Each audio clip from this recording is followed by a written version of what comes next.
जब कोई इंसान हद से ज्यादा डेस्परेट होकर किसी के पीछे भागने लगता है तो उसकी कोई वैल्यू नहीं रह जाती। इसलिए जब मुझे पता चला कि जिस स्कूल ब्यूटी ने मुझे 99 टाइम्स रिजेक्ट किया था उसे असल में मुझसे लव एट फर्स्ट साइट हुआ था, लेकिन सिर्फ इसलिए क्योंकि वो अपने पसंद के लड़के से चेस किए जाने वाले प्रोसेस को एंजॉय करना चाहती थी, उसने मुझे बार बार रिजेक्ट किया। ये जानने के बाद मैंने डिसाइड किया कि अब मैं उसे और भाव नहीं दूंगा और मैंने अपने प्रोफेसर को फॉरेन स्टडी एक्सचेंज प्रोग्राम के लिए अप्लाई कर दिया। जाने से पहले मैंने सोचा कि जो खत्म करना है उसे पूरी तरह खत्म कर देना चाहिए, इसलिए मैंने लिन कैन्यू की बर्थडे पार्टी में उससे सारे रिश्ते तोड़ने का प्लान बनाया। लेकिन जब मैं वहां पहुंचा तो बर्थडे पार्टी पहले ही शुरू हो चुकी थी और प्राइवेट रूम के अंदर से जानी पहचानी आवाजें आ रही। लिu चंचाओ अभी तक लेट कैसे है? कहीं वो कोई सरप्राइज तो प्लान नहीं कर रहा? उसने पहले ही 99 टाइम्स प्रपोज कर दिया है और अब 100 टाइम होने वाला है। लिन कैन्यू, अब तो तुम्हें उसे हाँ कह देना चाहिए ना। हाँ बिल्कुल, तुम भी तो उसे पसंद करती हो। अगर तुमने इस बार भी अपने होने वाले बॉयफ्रेंड को रिजेक्ट किया तो हो सकता है वो सच में भाग जाए। उन लड़कियों की छेड़छाड़ सुनकर लिन कैन्यू बहुत कॉन्फिडेंट लग रही थी। लिu चंचाओ मुझे बहुत पसंद करता है, वो कहीं नहीं भागेगा। जब वो नेक्स्ट टाइम प्रपोज करेगा तब मैं उसे हाँ कह दूंगी। उसका ये ओवर कॉन्फिडेंट टोन सुनकर मुझे बहुत अजीब लगा। अब कोई नेक्स्ट टाइम नहीं हो। लिन कैन्यू को चेस करने के इन 2 सालों में मैंने अपनी सारी सेल्फ रिस्पेक्ट छोड़ दी थी। मैंने बाकी स्टूडेंट्स के ताने और मजाक को इग्नोर किया और हर रोज उसे खुश करने के लिए नए नए तरीके आजमाए, लेकिन मेरे सच्चे प्यार का कभी कोई जवाब नहीं मिला। मैंने कई बार गिव अप करने का भी सोचा और न जाने कितनी रातें अकेले रोते हुए गुजारी, लेकिन अगले दिन मैं फिर से हिम्मत जुटाकर उसके पीछे लग जाता था। यहाँ तक कि उसके करीब रहने के लिए मैंने उस फॉरेन एक्सचेंज स्टूडेंट प्रोग्राम को भी लगभग छोड़ ही गया था, जिसे पाना बहुत मुश्किल था। जब तक कि उस दिन मैंने गलती से लिन कैन्यू का फोन नहीं देख लिया। तब मुझे पता चला कि लिन कैन्यू को भी मुझसे लव एट फर्स्ट साइट हुआ था। उसने मेरा contact name dear husband save किया हुआ था और उसकी गैलरी में मेरी हजारों फोटोज थी। लेकिन ये जानने के बाद कि वो भी मुझे पसंद करती है, मुझे बिल्कुल भी खुशी नहीं हुई, बल्कि मुझे बहुत गुस्सा आया और सब कुछ एक मजाक लगने लगा। मैं थक चुका हूँ, मैंने हार मान ली है। अब मैं बस जाना चाहता हूँ और लिन कैन्यू की दुनिया से हमेशा के लिए गायब होना चाहता हूँ। जैसे ही मैंने दरवाजा खोला, रूम के अंदर की बातें अचानक रुक गईं। सबने बड़ी चालाकी से मुंह घुमा लिया और दूसरी बातें करने लगे, जैसे उन्होंने मुझे देखा ही ना हो। लिन कैन्यू ने भी अपनी ड्रिंक उठाई और गेम में शामिल हो गई। उसने एकदम कोल्ड सा फेस बना रखा था और मेरी तरफ देखा तक नहीं। मैंने उसकी तरफ देखा और मुझे मानना पड़ा कि उसकी एक्टिंग सच में कमाल की थी। पूरे रूम के लोगों के मुझे इग्नोर करने पर भी मुझे बिल्कुल बुरा नहीं लगा। मैं चुपचाप जाकर कॉर्नर की एक खाली सीट पर बैठ गया। अगले 1 घंटे तक सब लोग आपस में बातें करते रहे और मजे करते रहे, लेकिन मैं वहीं बैठकर अकेले अपना फोन चलाता रहा, जैसे कि मैं वहां हूं ही नहीं। पहले जब भी लिन कैन्यू सामने आती थी तो मैं किसी भी तरह उसके पास जाने का मौका ढूंढता था और उसका अटेंशन पाने के लिए अलग अलग टॉपिक्स पर बात करता था। इस बर्थडे पार्टी के लिए भी मैंने उसे बहुत मनाया था और कई लोगों से सिफारिश करवाई थी, तब जाकर उसने मुझे इन्वाइट किया था। नॉर्मली जो चीज इतनी मुश्किल से मिले उसकी ज्यादा कदर होनी चाहिए, लेकिन मेरा ये रिलैक्स्ड एटीट्यूड देखकर ऐसा लग रहा था जैसे मुझे उसके बर्थडे की कोई परवाह ही नहीं। मेरा ये पहले से एकदम अलग और कोल्ड बिहेवियर देखकर लिन कैन्यू आखिरकार खुद को रोक नहीं पाई और उसने छुप छुप कर मुझे कई बार देखा। बर्थडे सॉन्ग गाने और केक काटने के बाद जल्द ही गिफ्ट देने का टाइम आ गया। मैंने सबका वेट किया कि सब अपने गिफ्ट्स दे दें। फिर मैं आराम से खड़ा हुआ और अपने बैग से कैलेंडर निकालकर उसे दे दिया। वहां मौजूद सभी लोग हैरानी से मुझे देखने लगे, क्योंकि वो कैलेंडर बस एक हाथ के साइज का था और उसमें सिर्फ 30 पेजेस थे। वो देखने में बहुत ही सस्ता लग रहा था। मुझे फर्क नहीं पड़ा कि बाकी लोग क्या सोच रहे हैं। मैंने बस लिन चैनियो की तरफ देखा और आराम से कहा, लिन चैनियो, आज से तुम हर दिन इसका एक पेज फाड़ना। जब तुम आखिरी पेज पर पहुंचोगी तो तुम्हारे लिए एक सरप्राइज होगा और वही मेरा तुम्हारे लिए लेट बर्थडे गिफ्ट है। ये सुनते ही उसके कुछ रूममेट जोर जोर से हंसने लगे। 100th टाइम प्रपोज करने का प्लान है क्या? तुम में सच में बहुत हिम्मत है। 2 साल हो गए और तुम अभी भी लगे हुए हो। तुम सच में चियानियो को बहुत पसंद करते हो ना? उनकी इन बातों को सुनकर लिन चियानियो ने भी यही सोचा कि ये 100th प्रपोजल का काउंटडाउन कैलेंडर है। उसके होंठों पर हल्की सी स्माइल आई, लेकिन उसने तुरंत उसे छुपा लिया और फिर से अपना कोल्ड फेस बना लिया। मैंने बस ये कहा था कि जब तुम 100 टाइम्स प्रपोज कर लोगे तब मैं इसके बारे में सोचूंगी। मैंने ये नहीं कहा था कि मैं पक्का हाँ कह दूंगी। मुझे पता था कि वो सब गलत समझ रहे थे। आखिरी पेज फाड़ने वाला दिन मेरे प्रपोज करने का दिन नहीं था, बल्कि वो दिन था जब मैं उसकी दुनिया से पूरी तरह गायब होने वाला था। मैंने कुछ एक्सप्लेन नहीं किया, बस हल्का सा हंसा और बोला, लिन चियानियो, मैं इतने टाइम से तुम्हारे पीछे हूँ लेकिन तुम्हें इंप्रेस नहीं कर पाया। मैं सच में जानना चाहता हूँ कि आखिर तुम्हारा आइडियल टाइप कैसा है। मेरे ये पूछते ही पूरा रूम शांत हो गया और सब उसकी तरफ एक अजीब सी नजरों से देखने लगे। लिन चियानियो ने मेरी तरफ घूर कर देखा, कुछ सेकंड्स तक चुप रही और फिर धीरे से बोली, मेरा आइडियल टाइप। उसने अभी बात शुरू ही की थी कि बंद दरवाजा अचानक खुला और सबका अटेंशन उस तरफ चला गया। सबकी नजरों के सामने जू यानशु एक बहुत ही ब्यूटीफुली पैक्ड बॉक्स लेकर अंदर आई। लिन चियानियो के चेहरे पर एक प्यारी सी स्माइल आ गई। Happy birthday चियानियो। लिन चियानियो की नजरें इस विश के साथ जू यानशु पर टिक गई। उसने अपनी उंगलियों से धीरे से टेबल को नॉक किया और अपनी अधूरी बात पूरी करते हुए बोली, मेरा आइडियल टाइप बेशक एक चेयरफुल और क्लीन लुक वाला हैंडसम गाय है। दरवाजे से अंदर आते ही ऐसी बातें सुनकर जू यानशु के चेहरे पर खुशी आ गई। वो जल्दी से उसके पास गई, अपना केयरफुली प्रिपेयर्ड गिफ्ट उसे दिया और उसे वहीं पर ओपन करने की जिद करने लगी। पल भर में ही सबका ध्यान भटक गया और किसी ने उस टॉपिक पर पर आगे बात नहीं की। उन दोनों को लोगों से घिरा हुआ देखकर मैंने कोई उदासी नहीं दिखाई, बल्कि मैं बहुत ही कामली वापस अपनी जगह पर जाकर बैठ गया। पूरी रात लिन चानियो जहां भी गई, जू यानशु हमेशा उसके साथ रही। वो दोनों हंस बोल रहे थे, एक दूसरे की ड्रिंक्स शेयर कर रहे थे और एक ही केक का पीस खा रहे थे। मैं चुपचाप उनकी ये क्लोजनेस देखता रहा और मेरे दिमाग में कई पुरानी यादें ताज़ा हो गई। हालांकि लिन चानियो किंगडा की स्कूल ब्यूटी है और उसके बहुत चाहने वाले हैं, लेकिन वो हमेशा लड़कों से दूर ही रहती है। उसका इकलौता एक्सेप्शन जू यानशु है, जिसके साथ वो बचपन से बड़ी हुई है। वो उसके बिखरे बालों को सेट करती है, क्लासेस में उसके साथ बैठती है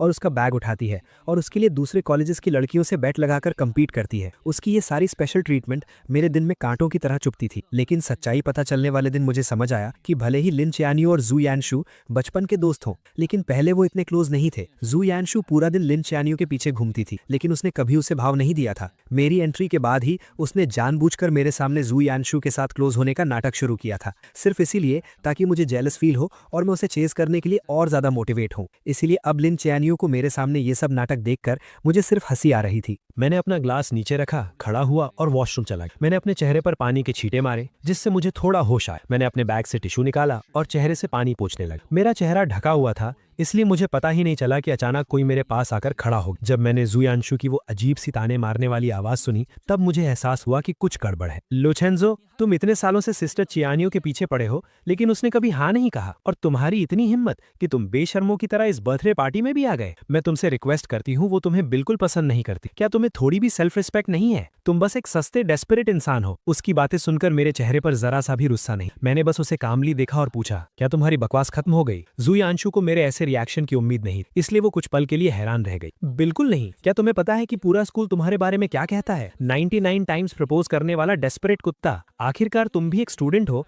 क्या तुम्हें अपनी इज्जत की कोई परवाह नहीं है? कोई भी देखकर बता सकता है कि सिस्टर चियानियो मुझे पसंद करती है। तुम अपनी ये अंधी आंखें खोलकर क्यों नहीं देखते? उसका ये बदतमीजी भरा रवैया देखकर भी मुझे कोई फर्क नहीं पड़ा। मैंने बस अपनी नजरें उससे हटाकर उसके पीछे की तरफ कर ली और कहा, इससे पहले कि तुम और गालियां दो, अपने पीछे देख लो। मेरी नजर का पीछा करते हुए जू यानशु अजीब सा मुंह बनाकर पीछे मुड़ी और सामने दरवाजे के बाहर लिन चियानियो खड़ी थी। ऐसा लग रहा था कि वो काफी देर से वहां खड़ी थी और शायद उसने अभी अभी जो कुछ हुआ वो सब देख लिया था। ये सोचते ही जू यानशु अचानक घबरा गई। उसके चेहरे पर तुरंत वो बेचारी और मासूम सी एक्टिंग वापस आ गई और उसका सारा एटीट्यूड गायब हो गया। वो जल्दी से उसके पास गई, उसका हाथ पकड़ा और घबराते हुए एक्सप्लेन करने लगी, सिस्टर चियानियो, आपने जो देखा वैसा कुछ नहीं है। ये लूचेंजू था। पहले इसी ने मुझे परेशान किया, लेकिन लिन चियानियो को जैसे कोई फर्क नहीं पड़ा। उसने अपनी आंखों से जू यानशु को मुझे बेइज्जत करते देखा था, फिर भी उसने ऐसे बिहेव किया जैसे उसने कुछ देखा ही ना हो। उसने मेरी तरफ एक नजर देखा, फिर अपनी जैकेट उतारकर जू यानशु को पहना दी। बाहर बहुत हवा है, तुमने इतने कम कपड़े पहने हैं, कहीं तुम्हें ठंड न लग जाए। ये कहते हुए उसने उसका हाथ पकड़ा और वापस प्राइवेट रूम की तरफ मुड़ गए। जू यानशु ने भी इस रिएक्शन की उम्मीद नहीं की। ये देखकर कि लिन चियानियो को मेरे बेइज्जत होने से कोई फर्क नहीं पड़ा, जू यानशु का कॉन्फिडेंस और बढ़ गया। उसने बहुत प्राउडली पीछे मुड़कर मेरी तरफ देखा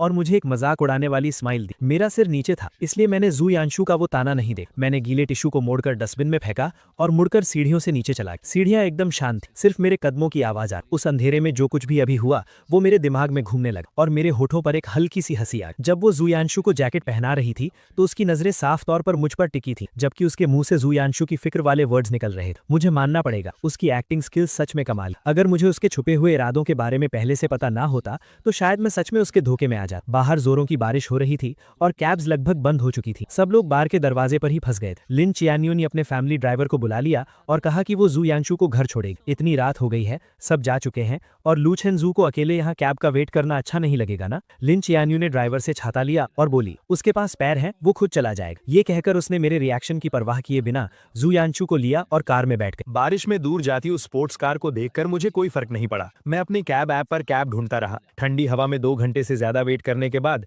जब बारिश थोड़ी रुकी, तब आखिरकार एक ड्राइवर ने मेरी राइड एक्सेप्ट की। जब मैं घर पहुंचा तो रात के 2 बज चुके थे। मैं अपने दरवाजे पर गया, पासवर्ड डाला और जैसे ही दरवाजा खुला, सामने वाला दरवाजा भी खुला। आगे से जल्दी आया करो, तुम्हारे दरवाजा खोलने की आवाज बहुत तेज है, मेरी नींद खराब होती है। मैंने देखा कि उसने अभी तक अपने कपड़े भी चेंज नहीं किए थे। मुझे सब समझ आ गया और मैं मनी मन हंसा। मैंने बस यूं ही बोला और सीधा मुड़कर अपने रूम में चला गया। मैंने लाइट्स ऑन की और दरवाजा बंद कर लिया। जब मैंने जूते चेंज कर लिए तब बाहर से दरवाजा जोर से बंद होने की आवाज आई। मैंने उस पर ध्यान नहीं दिया, अपने कपड़े उतारे, एसी ऑन किया और ब्लैंकेट ओढ़कर सोफा पर लेट गया। ये अपार्टमेंट मैंने 6 महीने पहले स्पेशली तब खरीदा था जब मुझे किसी से पता चला कि लिन चियानियो अपने हॉस्टल से बाहर शिफ्ट हो गई है। उसे चेस करने के लिए मैं भी यहाँ मूव हो गया और उसका नेबर बन गया। सुबह ब्रेकफास्ट देना, रात को गुड नाइट बोलना, हर रोज उससे मिलने के नए नए बहाने ढूंढना, ये सब मैं सिर्फ उसे इंप्रेस करने के लिए करता था। लेकिन मैं उसकी कितनी भी परवाह कर लूं, वो हमेशा मुझे इग्नोर ही करती थी। लेकिन जब मुझे उसके सीक्रेट के बारे में पता चला, तब मुझे समझ आया कि वो हमेशा बस इग्नोर करने का नाटक कर रही थी। जैसे आज रात वो बहुत पहले घर आ चुकी थी, उसने अपने कपड़े तक चेंज नहीं किए थे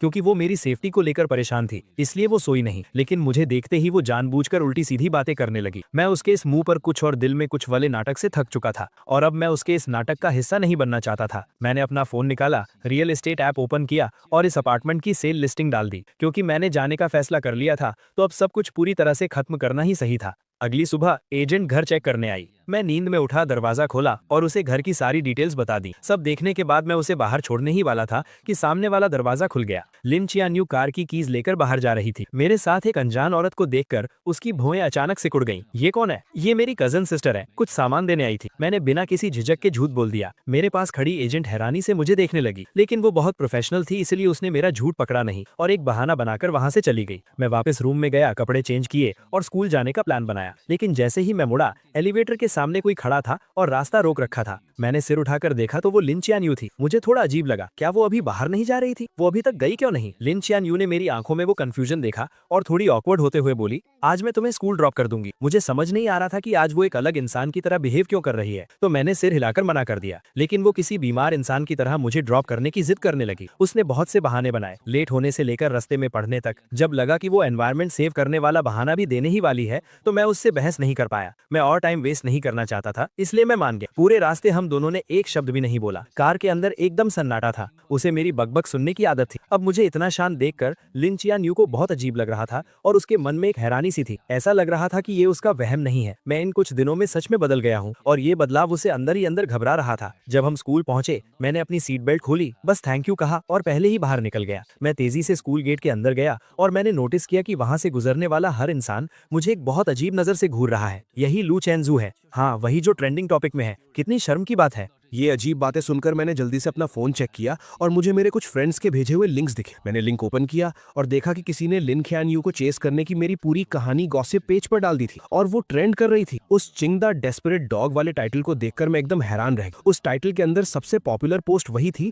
जिसमें मेरे लिन ख्यानयू को चेस करने के सारे किस्से डिटेल में लिखे थे। हर एक छोटी चीज लिखी हुई थी, यहाँ तक कि मेरे लव लेटर्स का कॉन्टेंट भी पब्लिक कर दिया गया था। दूर से मैंने देखा कि स्कूल नोटिस बोर्ड के सामने बहुत सारे लोग जमा। उस बोर्ड पर मेरे लिखे हुए लव लेटर्स चिपकाए गए और वो भीड़ उन पर हंसते हुए मजाक उड़ा रही। अरे बाप रे, तुम्हारी आंखों में डूब जाना कितना क्रिंजी है। 99 लव लेटर्स। ये लव स्ट्रक लोग कितने डरावने होते हैं। क्या ये चिंगदा का नंबर 1 जीनियस नहीं है? ये इतना डेस्परेट कैसे हो सकता है? ये बेइज्जती भरे ताने सुनकर मेरा दिल बैठ। मैं सीधा भीड़ के बीच घुसा और एक एक करके सारे लेटर्स फाड़ने लगा। जब मैं आखिरी लेटर फाड़ रहा था, तभी मेरे कानों में जू यानशु की तीखी और कड़वी आवाज, सिस्टर ख्यान्यू, लू चेंजू ने आपको इतनी बार प्रपोज किया है, आपको उसके लिए कितनी फीलिंग्स है? लिन ख्यान्यू की आवाज हमेशा की तरह एकदम ठंडी थी। उसने सिर्फ एक शब्द, जीरो। दोनों मेन कैरेक्टर्स को मौके पर देखकर और मुझे सरेआम इस तरह बेइज्जत होते हुए देखकर भीड़ की हंसी और भी तेज और बेकाबू हो गई। कुछ तमाशा देखने वालों ने जानबूझकर मुझे ताना मारते हुए पूछा, लू चेंजू, तुमने 99 टाइम्स प्रपोज किया और बदले में तुम्हें जीरो मिला, क्या तुम्हें और मेहनत नहीं करनी चाहिए? तुम्हारा नेक्स्ट प्रपोजल कब होने वाला है? हम सब भी देखने आएंगे और तुम्हें कुछ टिप्स भी देंगे, कैसा रहेगा?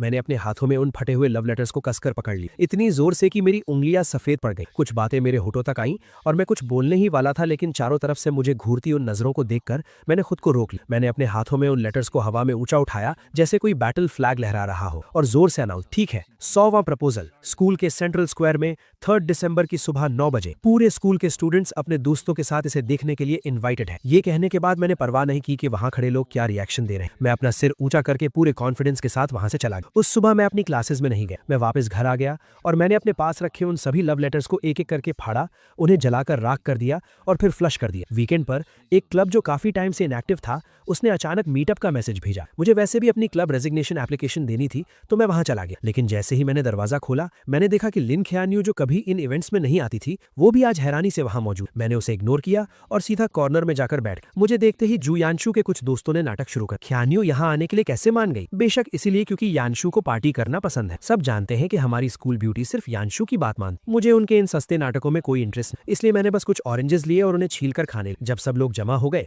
तो प्रेसिडेंट ने गेम शुरू करने की अनाउंसमेंट। मुझे कोई इंटरेस्ट नहीं था, लेकिन मुझे जबरदस्ती खींचा गया और मुझे बिना मन के इस बोरिंग ट्रूथ और डेयर गेम को खेलना पड़ा। 7-8 राउंड्स के बाद आखिरकार लिन ख्यान यू हार गई। सब लोग एक्साइटमेंट भी चिल्लाने लगे। लिन स्कूल ब्यूटी को डेयर मिला है, कमरे में मौजूद किसी भी ऑपोजिट जेंडर को 3 मिनट तक किस करना। जल्दी बताओ स्कूल ब्यूटी ये डेयर पूरा करने के लिए किसे सिलेक्ट कर। मुझे पता था कि वो मुझे नहीं चुनेगी और मुझे फर्क भी नहीं पड़ता था कि वो किसे चुनती। मैं बस अपना सिर नीचे किए अपने हाथ में रखे डाइस के साथ खेलता रहा और बिल्कुल मेरी उम्मीद के मुताबिक लिन ख्यान यू ने जू यानशु को चुना। लेकिन उसने एक शर्त रखी कि कमरे की सारी लाइट्स बंद कर दी जाएं। कमरे में घुप अंधेरा था और सिर्फ सांसों की आवाजें सुनाई दे रही। 3 मिनट बाद लाइट्स ऑन हो। लिन क्यान्यू आकर अपनी जगह बैठ गए, लेकिन जोयांशु वहीं खड़ी हैरान थी और उसका चेहरा उतरा हुआ था क्योंकि लिन क्यान्यू ने उसे किस नहीं किया था। मैंने बस एक नजर उसकी तरफ देखा, तभी प्रेसिडेंट ने नेक्स्ट राउंड शुरू करने को कहा। मैंने अपने हाथ की 3 डाइस बिना सोचे समझे फेंक दी। बदकिस्मती से तीनों डाइस पर 1 आया, जो सबसे लोवेस्ट स्कोर था। मैंने बिना कुछ कहे कार्ड्स के पाइल से एक कार्ड निकाला और वो वही सेम डेयर था, बिल्कुल सेम पनिशमेंट। पल भर में कमरे के सभी लोग एक्साइट हो गए और उनकी नजरें मेरे,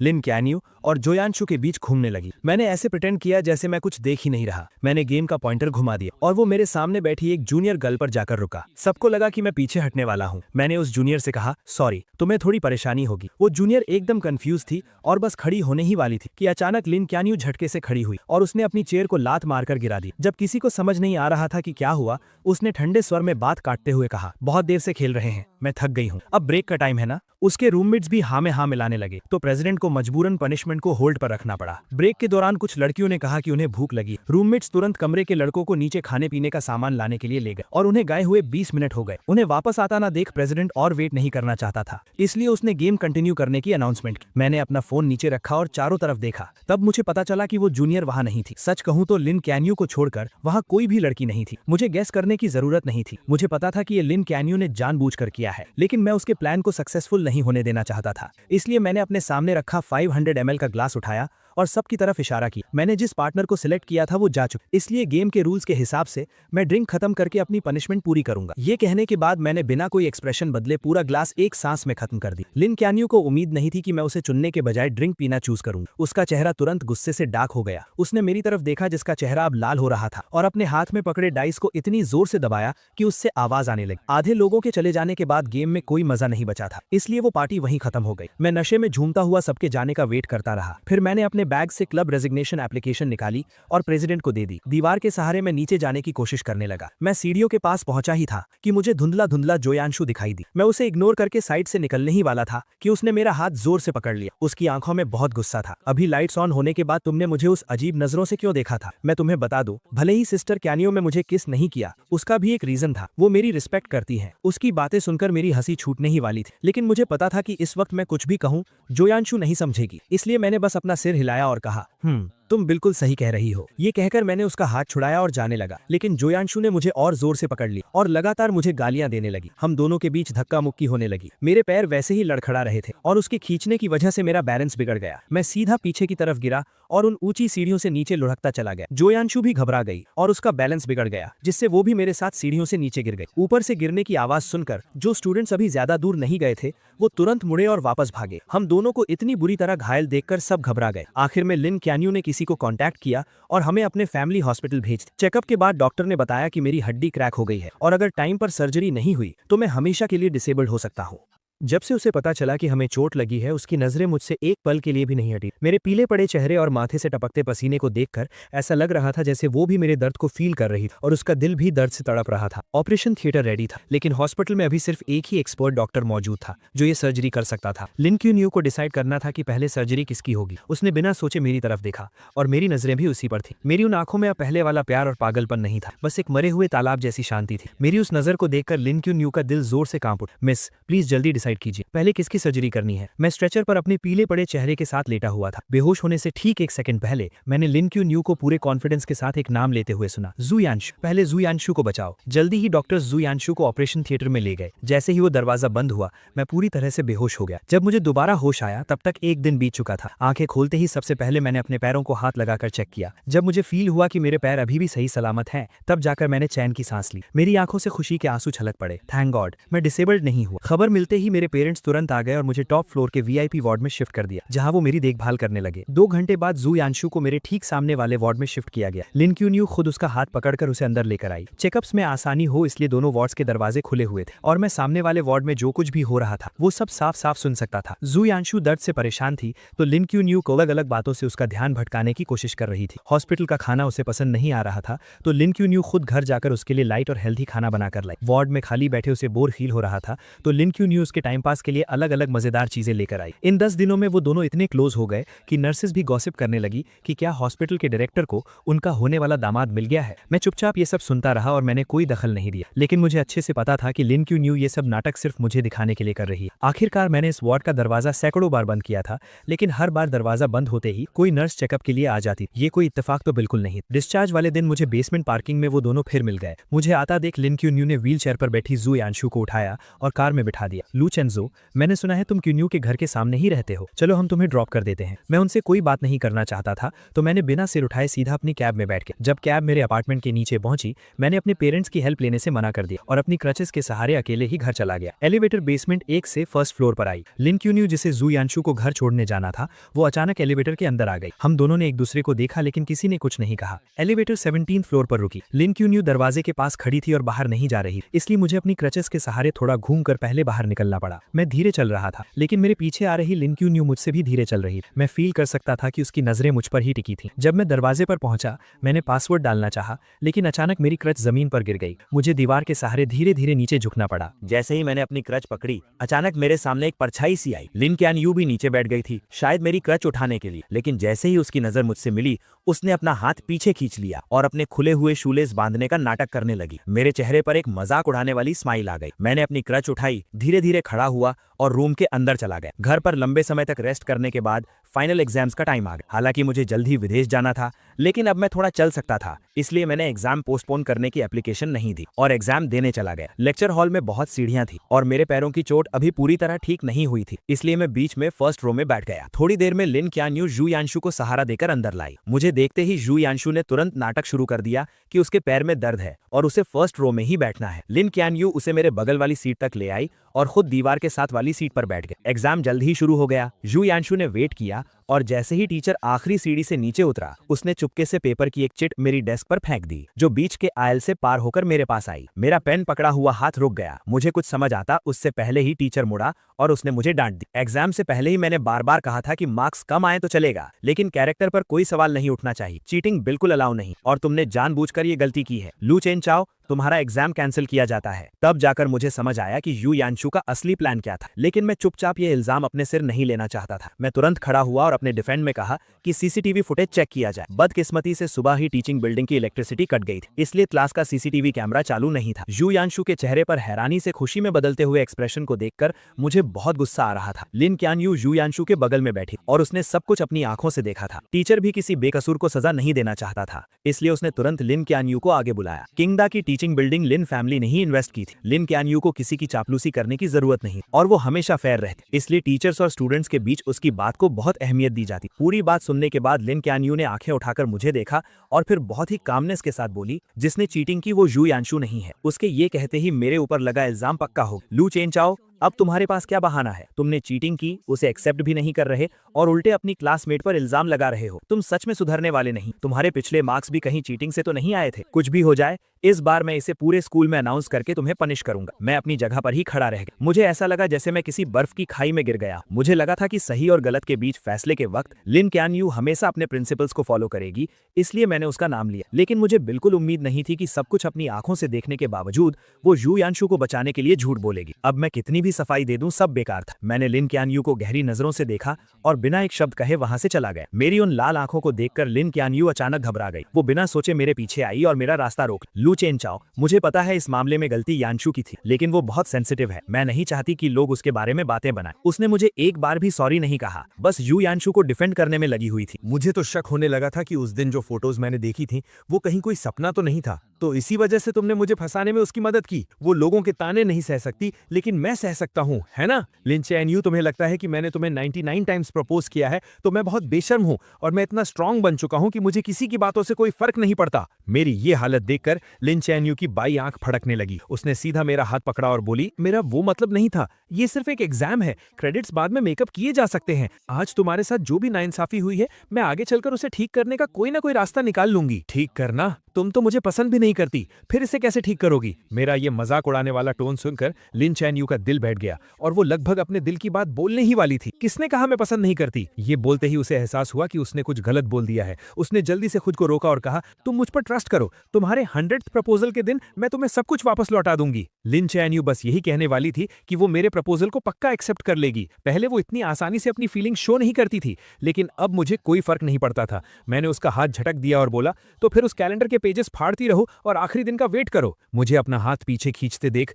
लिन चैन-यू भी हैरान रह गई और आखिरकार उसकी आवाज थोड़ी सॉफ्ट हो गई। ठीक है, सिर्फ 3 दिन बचे हैं, मैं तुम्हें जरूर एक सेटिस्फैक्टरी जवाब दूंगी। मेरे जाने से 3 दिन पहले वो अपार्टमेंट जो मैंने सेल के लिए डाला था वो बिक गया। एजेंट कॉन्ट्रैक्ट लेकर आई और मैंने तुरंत साइन कर दिया। मैं 3 दिन बाद शिफ्ट हो जाऊंगा। इन कुछ दिनों में मैं घर का सारा सामान साफ कर दूंगा और नया ओनर तब यहाँ आ सकेगा। एजेंट ने डेट्स नोट की और मैं उसे एलिवेटर तक छोड़ने गया। दरवाजा खुलते ही लिन चैन-यू 2 बैग्स लिए बाहर आई। उसने कुछ देर तक एजेंट को घूर कर देखा और फिर बहुत पोलाइटली कहा, गुड मॉर्निंग। एजेंट ने भी हैरानी में रिप्लाई किया, गुड मॉर्निंग। एलिवेटर के नीचे जाने के बाद मैं मुड़कर अपने रूम में जाने ही वाला था कि अचानक लिन चैन-यू ने मुझे रोक लिया और अपने हाथ में पकड़ा एक बैग मेरी तरफ बढ़ा दिया। मैं बस वहां से गुजर रही थी। मैंने ये थोड़ा ज्यादा ले लिया है और मैं इसे खत्म नहीं कर पाऊंगी। क्या तुम थोड़ा ट्राई करना चाहोगे? मैंने उस बैग की तरफ एक नजर डाली। वो मेरे फेवरेट ड्राई फ्रूट्स थे। ये शॉप ईस्ट साइड में थी, जहां आने जाने में 2 घंटे लगते थे और वहां 1 घंटे की लाइन में लगना पड़ता था। वो स्पेशली मेरे फेवरेट स्नैक्स खरीदने गई थी और फिर उसे मुझे देने का बहाना ढूंढ लाई। मैंने बिना कुछ कहे वो बैग ले लिया,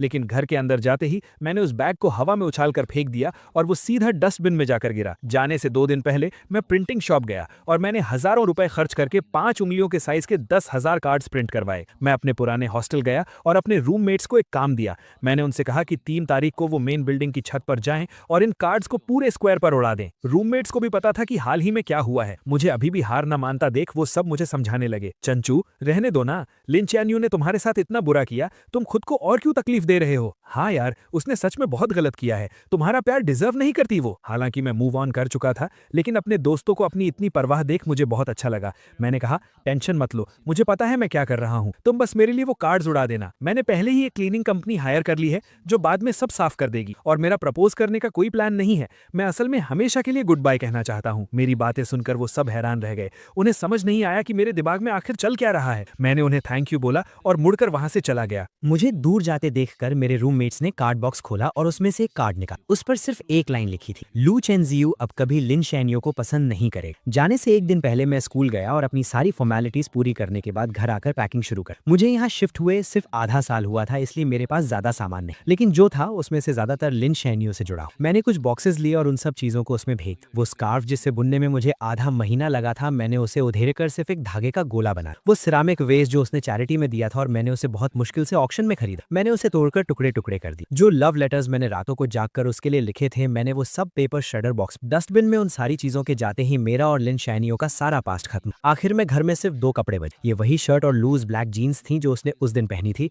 जब हम पहली बार मिले। मैंने माचिस जलाई और उन्हें जलाकर राख कर दी। जब मैं खड़ा हुआ तो मैंने देखा कि लिन चैन-यू कुछ ही दूरी पर खड़ी थी। मैंने बहुत कामली उससे कहा, बस कुछ फालतू का कचरा साफ कर, और मुड़कर अपस्टेयर्स चला। अगले दिन सुबह होते ही मैं सामने वाले दरवाजे की आवाजों से उठ गया। मैंने नींद में अपनी आंखें खोली और टाइम देखने के लिए अपना फोन उठाया। तभी मैंने नोटिफिकेशन बार में लगातार आते हुए ढेरों मैसेजेस देखे। मुझे समझने में थोड़ा टाइम लगा कि ये सारे मैसेजेस 20 से ज्यादा लोगों के ग्रुप से आ रहे हैं। 1 साल पहले लिन चैन-यू की पसंद जानने के लिए मैं चुपके से इस ग्रुप में जुड़ा था। मैं उस ग्रुप से लीव होना भूल गया और लिन चैन-यू को भी नहीं पता था कि मैं उस इतनी सुबह सुबह जो लोग बातें कर रहे थे वो लिन चैन-यू की हॉस्टल फ्रेंड्स थी। चैन-यू इतनी जल्दी उठ गई, कहीं ऐसा तो नहीं कि एक्साइटमेंट के मारे तुम रात भर सोई ही नहीं? ये भी कोई पूछने की बात। वो कल रात 11 बजे से ही तैयारी में लगी। क्या इस बार सच में तुम लू चेन-जियू का प्रपोजल एक्सेप्ट करने वाली हो? यहाँ तक स्क्रॉल करने के बाद मेरे हाथ रुक गए। मैंने देखा कि नीचे लिन चैन-यू ने एक लंबा सा मैसेज टाइप किया हुआ था। प्रपोजल एक्सेप्ट करने की बात नहीं है, हम दोनों एक दूसरे को पसंद करते हैं तो हमारा साथ आना तो वैसे भी तय। अब ये फालतू के सवाल मत, मुझे ये बताओ कि आज कौन सी ड्रेस ज्यादा अच्छी लगे, ये वाली या ये ये वाली। उसके भेजी गई दर्जनों ड्रेसेस की फोटोज देखकर ग्रुप में खलबली मच गई। हे भगवान, इतनी सारी तैयारियां! क्या ये हमारी वही कोल्ड स्कूल ब्यूटी है जो लड़कों से दूर रहती थी?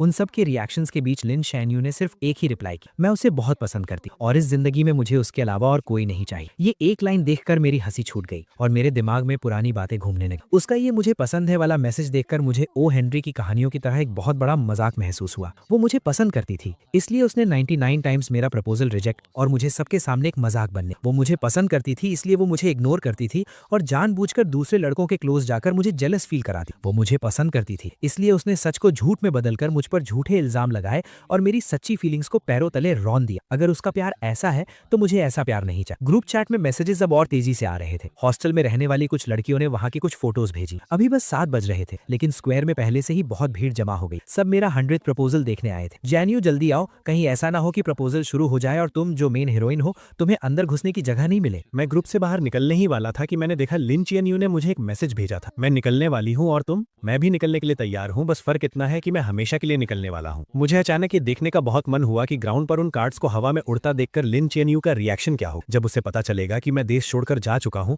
तो उसे कैसा फील होगा। लेकिन अफसोस, मैं वो सब नहीं देख पाऊंगा। आज के बाद लिन चियनयू से मेरा कोई लेना देना नहीं है। मैंने आराम से अपनी पैकिंग खत्म की, मुड़कर उस खाली रूम को देखा और फिर अपना फोन निकालकर लिन चियनयू के सारे नंबर्स और अकाउंट्स ब्लॉक कर दिए। ये सब करने के बाद मुझे इतनी शांति मिली जो मैंने पहले कभी फील नहीं की थी। मैंने अपना सूटकेस उठाया, मुड़कर दरवाजे से बाहर निकला और अपनी एक नई और बेहतरीन जिंदगी की तरफ कदम बढ़ा। 9 बजने में अभी 5 मिनट बाकी। स्क्वायर में इतनी भीड़ थी कि पैर रखने की भी जगह नहीं। यहाँ तक कि सिक्योरिटी गार्ड्स को भी ऑर्डर मेंटेन करने के लिए आना पड़ा। नीचे इतने सारे लोगों की भीड़ को देखकर मेरे रूममेट्स हैरान रह गए और खुशी से बातें करने लगे। इतने सारे लोग, इसका मतलब है जो भी होने वाला है वो तुरंत पूरे स्कूल में फैल जाएगा। ये अच्छा ही है, वरना चैन झू के जाने के बाद भी लोग पीठ पीछे उसके बारे में बातें करते रहेंगे। वो आपस में बातें कर ही रहे थे कि टाइम हो गया, 8:59 हो गए हैं, चैन झू पहुंच चुका होगा। जल्दी करो, जो कार्ड्स फेंकने वाले हैं और जो फोटोज क्लिक करने वाले हैं सब रेडी हो जाओ। हमें चैन झू के फ्लाइट में बैठने से पहले उसे ये नजारा जरूर दिखाना है। उनकी बात खत्म होते ही 9 बजे का अलार्म बज उठा। 2 लड़के राइट और लेफ्ट साइड में अपनी पोजीशन पर खड़े हो गए और विंडो पर रखे उन कार्ड्स के ढेरों को हवा में उड़ा दी। पल भर में ही वो सफेद कार्ड 16th फ्लोर की छत से हवा में तैरते हुए नीचे गिरने लगे। स्क्वायर में खड़े किसी कमजोर नजर वाले स्टूडेंट ने चिल्लाकर कहा, देखो स्नो गिर रही है, और सबने अपना सिर ऊपर उठा लिया। जैसे ही वो कार्ड्स नीचे गिरने वाले थे,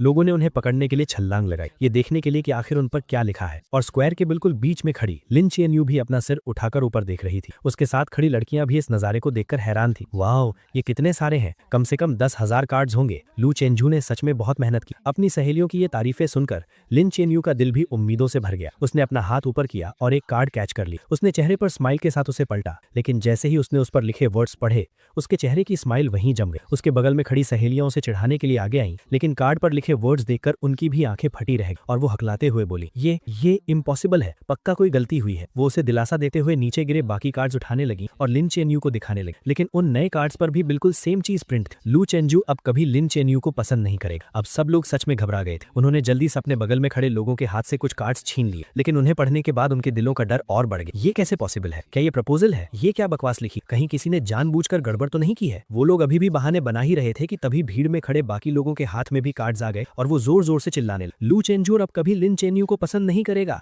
अरे तो ये प्रपोजल नहीं था यार, सबको यहाँ बेवकूफ बनाकर बुलाया गया सिर्फ ये क्लियर करने के लिए। इतनी मेहनत से प्रमोशन किया, अब तो पूरे स्कूल को पता चल गया। लोगों की तेज होती इन आवाजों और बातों को सुनकर लिन चेनयू के चेहरे का रंग धीरे धीरे उड़ गया। उसे ऐसा लगा जैसे किसी ने उसका दिल जकड़ लिया हो। उसके दिमाग में ऑक्सीजन की कमी होने लगी और सब कुछ ब्लैंक हो गया। उसकी आंखों में सिर्फ हैरानी और डर साफ दिखा जा सकता था। स्क्वायर में खड़े हजारों लोग पंजों के बल उठकर उसका रिएक्शन देखने की कोशिश कर रहे थे और सबकी उम्मीदों के मुताबिक उसने अपने हाथ के कार्ड्स फेंक दिए और तेज कदमों से मेन बिल्डिंग की तरफ भागने लगी। तमाशा देखने वाले लोग भी तुरंत उसके पीछे पीछे जाने लगे। आखिरी कार्ड्स का बंडल नीचे फेंकने के बाद रूममेट्स भी जाने की तैयारी कर रहे, लेकिन जैसे ही वो दरवाजे के पास पहुंचे, सामने से लिन चैनयू आ गई। वो अपनी सहेलियों के साथ भागकर ऊपर आई थी और कुछ ही सेकंड्स में उनके पीछे तमाशा देखने वालों की भारी भीड़ भी वहां आ गई। लिन चैनयू को देखकर रूममेट्स ने तुरंत उसे ताना मारना शुरू कर दी। ओहो, तो ये हमारी चिंगडा की स्कूल ब्यूटी है ना? क्या तुम कहती नहीं थी कि लू चेन्झो तुम्हारे लायक नहीं है? तो फिर तुम इस बोरिंग से तमाशे में हिस्सा लेने क्यों आई हो? उनकी ये तानेबाजी सुनकर लिन चैनयू के हाथ कसकर मुट्ठी बन गए। उसका चेहरा गुस्से से लाल हो गया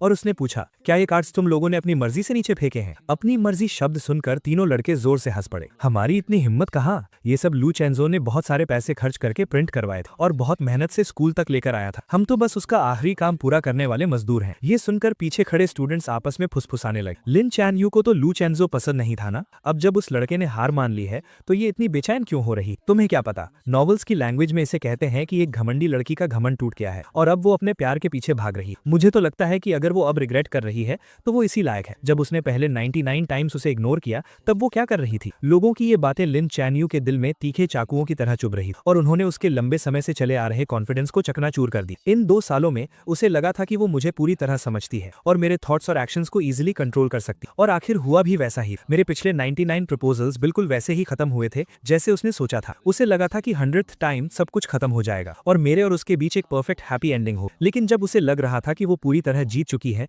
मैंने पूरी दुनिया के सामने उसे सबसे बड़ा झटका दिया। अब वो पहले की तरह शांत और केयरलेस होने का नाटक नहीं कर पा रही। उसकी असलियत सबके सामने आ चुकी। लू चेंजो कहाँ है? प्रेसिडेंट सू ने उसके चेहरे को देखा। उनके होठों पर मजे लेने वाली एक स्माइल आई और उन्होंने हाथ उठाकर चिड़िया के उड़ने का इशारा की। प्रपोजल खत्म हो गया तो जाहिर सी बात है वो उड़ गया। लू चैनयू को लगा कि वो मजाक कर रहा है, लेकिन आखिरी 2 वर्ड सुनकर उसके दिल की धड़कन कुछ सेकंड्स के लिए रुक गई। उड़ गया का मतलब क्या है? अचानक उसके मन में एक बहुत बुरा ख्याल आया। उसने सामने खड़े लड़कों को धक्का दिया और छत की तरफ भागी। छत बिल्कुल खाली थी, वहां कोई नहीं था और सीढ़ियों और एलिवेटर में लोगों की इतनी भीड़ थी कि मेरा नीचे जाना इम्पॉसिबल था। क्या लू चेंजो आज स्कूल नहीं आया था? ये एहसास होते ही वो बुरी तरह घबरा गई और उसे समझ नहीं आ रहा था कि वो क्या करे। सिक्योरिटी गार्ड्स ने आखिरकार मेन बिल्डिंग में फंसी सारी भीड़ को बाहर निकाला। अपनी सहेलियों के सहारे लिन चैनयू नीचे आई। उसने देखा कि 7-8 स्वीपर्स जमीन से वो कार्ड्स साफ कर रहे थे। वो बिना कुछ सोचे नीचे झुकी और एक कार्ड उठाया जिस पर जूतों के निशान छपे थे। अब जब उसने उन वर्ड्स को देखा तो उसकी फीलिंग्स बदल चुकी थी। उसका गुस्सा और हैरानी अब एक कभी ना खत्म होने वाले डर और घबराहट में बदल चुके थे। कुछ नहीं होगा चैनयू, लू चेंजो ने ये सब पक्का उस सस्पेंशन वाले मामले के गुस्से में किया होगा। तुम वापस जाओ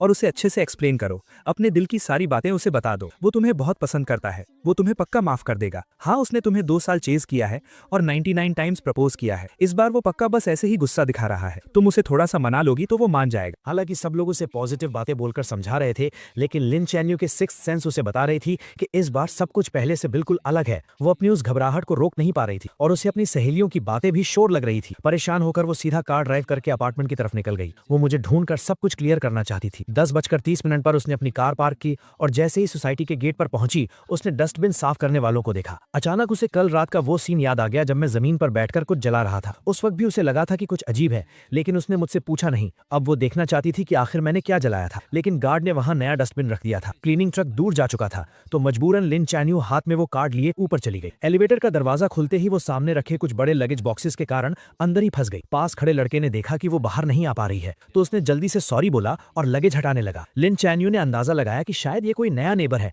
जो पास वाले अपार्टमेंट में शिफ्ट हुआ है, लेकिन जैसे ही वो अपने दरवाजे पर पहुंची उसने देखा कि सामने वाला दरवाजा आधा खुला हुआ था। उसने हाथ उठाकर नॉक किया। अंदर बिल्कुल सन्नाटा था। इस अजीब सन्नाटे की वजह से लिन चैनयू की भौएं सिकुड़ गईं। वो बस दरवाजा खोलकर अंदर देखने ही वाली थी कि पीछे से एक लड़के की आवाज आई, हेलो, मैं 1705 का नया ओनर हूँ, अभी शिफ्ट हुआ हूँ, प्लीज मेरा ख्याल रखिएगा। 1705 सुनकर लिन चैनयू ने बिना सोचे दरवाजे की नेम प्लेट पर देखा। अगले ही पल वो एक मूर्ति की तरह वहीं जम गई। वो लड़का अपना लगेज लाते हुए बहुत एक्साइटमेंट के साथ अपना इंट्रोडक्शन दे रहा था, लेकिन लिन चैनयू ने उसकी एक बात नहीं सुनी। वो अचानक मुड़ी और उसकी नजरें उसके लेफ्ट साइड वाले दरवाजे पर टिक गई। 1705 का डोर नंबर, 1705 का नया ओनर, तो पुराना ओनर कहाँ गया? एजेंट ने बताया कि वो आज सुबह ही शिफ्ट हो गए। क्या आप उन्हें जानती हैं? क्या आप मुझे उनका कॉन्टैक्ट नंबर दे सकती हैं? ऐसा लग रहा था कि उन्हें जाने की बहुत जल्दी थी। उन्होंने इस अपार्टमेंट का प्राइस बहुत कम रखा था तो मैंने जल्दी से इसे खरीद लिया। मैं उन्हें एक बार थैंक यू बोलना चाहता था। इन कुछ शब्दों ने लिन चैनयू का दिमाग सुन कर दिया। काफी देर तक वहीं खड़े रहने के बाद उसे अचानक होश आया। वो साइड हुई और उसने उस आधे खुले दरवाजे को धक्का देकर खोल दिया। रूम पूरी तरह खाली था। कुछ फर्नीचर को छोड़कर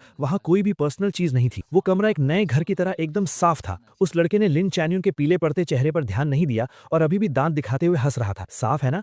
एजेंट ने बताया कि उस भाई ने 3 दिन तक सफाई की। क्योंकि सारा सामान ले जाना मुश्किल था तो उसने बहुत सी चीजें फेंक भी दी। लिन चैनयू को याद ही नहीं था कि वो अपने घर वापस कैसे पहुंचा। जब उसे होश आया तो उसने खुद को दरवाजे के पास जमीन पर गिरा हुआ पाया। उसके पैरों में कोई जान नहीं बची थी और वो पूरी पसीने में भीगी हुई थी, जैसे अभी अभी पानी से निकाली गई हो। उसने अपना फोन निकाला, वी चैट पर मेरी प्रोफाइल ओपन की और कांपते हाथों से कुछ वर्ड्स टाइप किए। तुम यहाँ से शिफ्ट क्यों हो गए? जैसे ही उसने सेंड बटन दबाया, स्क्रीन पर एक लाल निशान आ गया। उस लाल निशान को देखकर उसकी आंखें कुछ सेकंड्स के लिए वहीं टिक गईं। फिर भी उसे यकीन नहीं हुआ तो उसने कुछ और मैसेजेस सेंड किए, लेकिन हर बार वही सेम फेल्ड मैसेज की वार्निंग आई। फोन की स्क्रीन को देखकर उसे ऐसा लगा जैसे किसी ने उसका गला घोंट दिया हो और उसकी सांस रुकने लगी। जैसे ही उसकी सांस रुकने वाली थी, फोन बजा। उसने अपना हाथ हटाया और फोन उठाया। तभी उसे अपनी रूममेट की घबराई हुई आवाज सुनाई दी। चीएनयू, गड़बड़ हो गई। लू चेंजू इटली चला गया है। मैंने अभी अभी नोटिस बोर्ड पर एक्सचेंज स्टूडेंट लिस्ट में उसका नाम देखा है। ये बात लिन चीएनयू के दिल में किसी बिजली की तरह गिरी और एक तूफान ले आई। उसने कैबिनेट पकड़कर खड़े होने की कोशिश की, लेकिन उसके सुन्न पड़े पैर उसका साथ नहीं दे रहे थे। वो सीधे सिर के बल जमीन पर गिर पड़ी और उसका माथा दीवार के कोने से जोर से टकराया। वहां एक गहरा घाव हो गया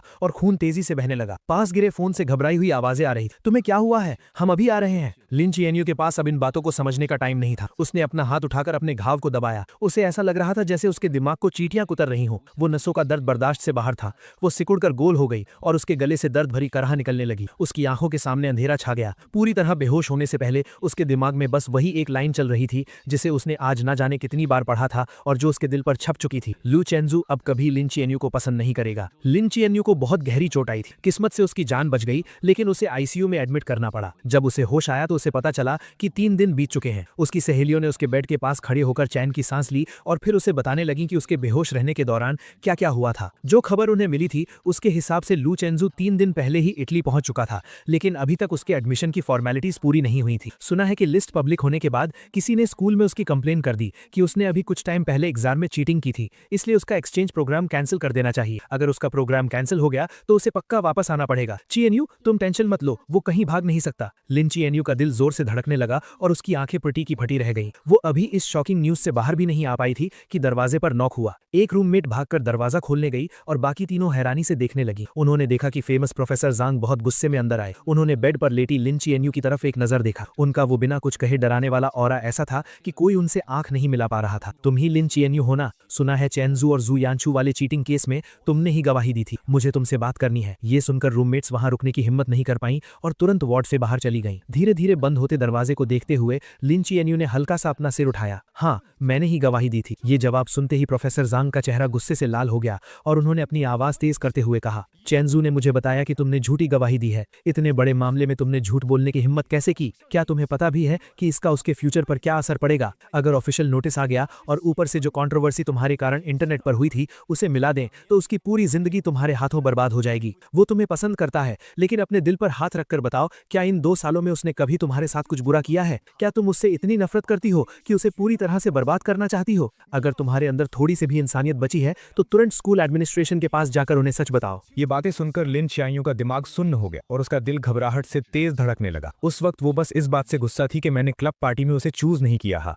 वो बस मुझे माफी मांगने पर मजबूर करना चाहती थी, इसलिए उसने टीचर जाओ से झूठ बोला था। उसने कभी सपने में भी नहीं सोचा था कि इसके इतने बड़े कॉन्सिक्वेंसेस हों। उसने अपने माथे की चोट की परवाह किए बिना स्ट्रगल करके उठने की कोशिश की ताकि वो प्रोफेसर जैंग के साथ स्कूल जाकर सच बता सके। जैसे ही वो दोनों वार्ड से बाहर निकले, हॉस्पिटल स्टाफ ने उन्हें रोक लिया। डॉक्टर्स उसे जाने नहीं देना चाहते थे और उसे समझाने लगे, लेकिन उसने किसी की एक नहीं सुनी और स्कूल जाने की जिद पकड़ ली। प्रोफेसर जैंग ने पहले ही डिसिप्लिनरी कमेटी के हेड को कांटेक्ट कर लिया था। लिन चीएनयू ने डिजाइन कॉलेज के डीन और टीचर जाओ के सामने मान लिया कि चीटिंग जो यानचू ने की थी। जो यानचू को बिल्कुल उम्मीद नहीं थी कि वो अचानक ऐसे पलट जाएगी। वो तुरंत घबरा गई और रोते हुए बोलने लगी कि उसने कुछ नहीं किया। टीचर जाओ को भी उम्मीद नहीं थी कि वो अपनी गवाही ऐसे बदल देगी, इसलिए उन्हें समझ नहीं आ रहा था कि वो किस पर ट्रस्ट करें। लिन चीएनयू ने एकदम कोल्ड फेस के साथ अपना फोन अनलॉक किया और एक फोटो निकाली। ये एक लेटर है जो यानचू ने पहले मुझे अपने हाथों से लिखा था। थोड़ी देर में मेरे फैमिली मेंबर्स इसका ओरिजिनल डॉक्यूमेंट लेकर आ जाएंगे। आप इस लेटर की हैंडराइटिंग और उस चीट शीट की हैंडराइटिंग मैच कर सकते हैं। ये सुनकर यानचू फूट फूट कर रोने लगी। चीएनयू, मैं यानचू हूँ। क्या तुम भूल गई कि हम साथ बढ़े हुए हैं? ये मामला खत्म हो चुका था।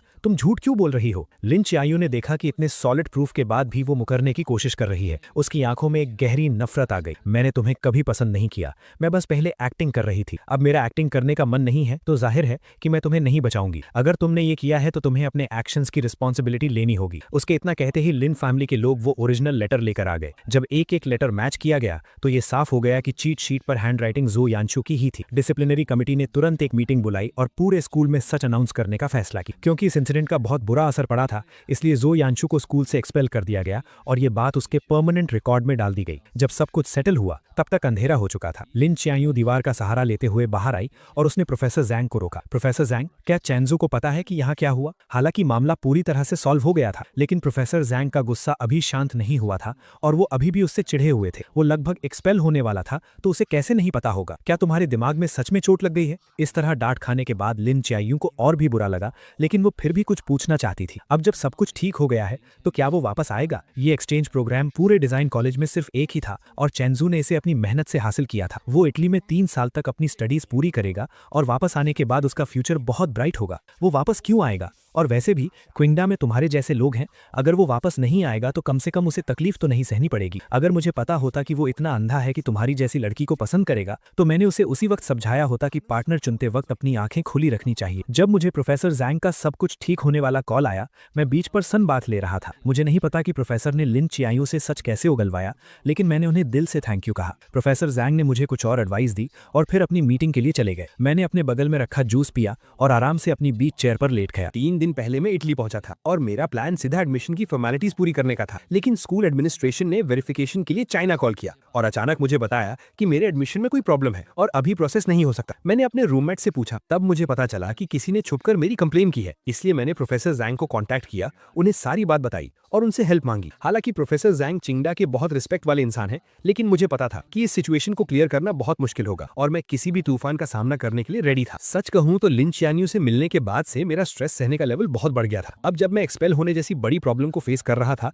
तब भी मैं एकदम चिल था। यहाँ तक कि मैंने रातों रात ही फ्लाइट टिकट बुक की और वेकेशन के लिए बीच पर आ गया। अब जब सब कुछ सॉल्व हो गया था तो मैं पूरी तरह से रिलैक्स हो गया और सोचने लगा कि वापस जाकर अपने एडमिशन के बचे हुए काम कब पूरे करूं। मैं फ्लाइट सर्च कर ही रहा था कि तभी हॉस्टल ग्रुप चैट पर एक नोटिफिकेशन आया, चेंजू, अभी लिन चियांगयू हॉस्टल आई थी और तुम्हारा कॉन्टैक्ट नंबर मांग रही थी। वो कह रही थी कि उसे माफी मांगनी है, लेकिन हम उसके धोखे में नहीं आने वाले, तुम टेंशन मत लो। हमने उसे एक नंबर भी नहीं दिया। तुम्हें नहीं पता वो अभी कितनी कमजोर और बीमार लग रही थी। उसके सिर पर पट्टियां बनी हुई थी। सुना है कि वो पिछले 2 दिन से आईसीयू में थी। सच में कर्मा इज रियल, वो इसी लायक है। इन मजेदार बातों को पढ़कर मेरे दिमाग में तुरंत वो सीन आ गया जब लिन चियांगयू मेरा नया नंबर मांग रही होगी और उसे मना कर दिया गया होगा। मेरे होठों पर एक स्माइल आ गई। मैंने ग्रुप में एक बड़ा सा रेड एनवेलप भेजा और लिखा, इन दिनों मेरी हेल्प करने के लिए आप सबका बहुत बहुत थैंक यू। सब कुछ अच्छे से सॉल्व हो गया है। जब ये 3 साल पूरे हो जाएंगे और मैं चाइना वापस आऊंगा तो मैं आप सबको ट्रीट दूंगा और पर्सनली थैंक यू कहूंगा। मिलान वापस जाने की सबसे अर्ली फ्लाइट बुक करने के बाद मैंने अंगड़ाई ली और खड़ा हो गया। मैं उस सॉफ्ट बीच पर चलते हुए अपने होटल की तरफ जाने लगा। इस बार एडमिशन का प्रोसेस एकदम स्मूथली हो गया, कोई प्रॉब्लम नहीं। मैंने अपने हाथ में ऑफिशियल स्टैंप लगे डॉक्यूमेंट्स और अपना नया स्टूडेंट आईडी कार्ड देखा और मेरे चेहरे पर एक सेटिस्फैक्शन वाली स्माइल आ गई। क्या आप हॉस्टल में रहेंगे या अपना अपार्टमेंट ढूंढेंगे? मैंने पहले ही एक अपार्टमेंट ढूंढ लिया है। मुझे इंटरनेशनल स्टूडेंट्स वाले क्राउडेड हॉस्टल्स में रहना पसंद नहीं है, इसलिए मैंने आने से पहले ही स्कूल के पास एक छोटा सा अपार्टमेंट खरीद लिया था। मैं तुरंत अपना लगेज लेकर वहां चला गया। वहां पहुंचने के बाद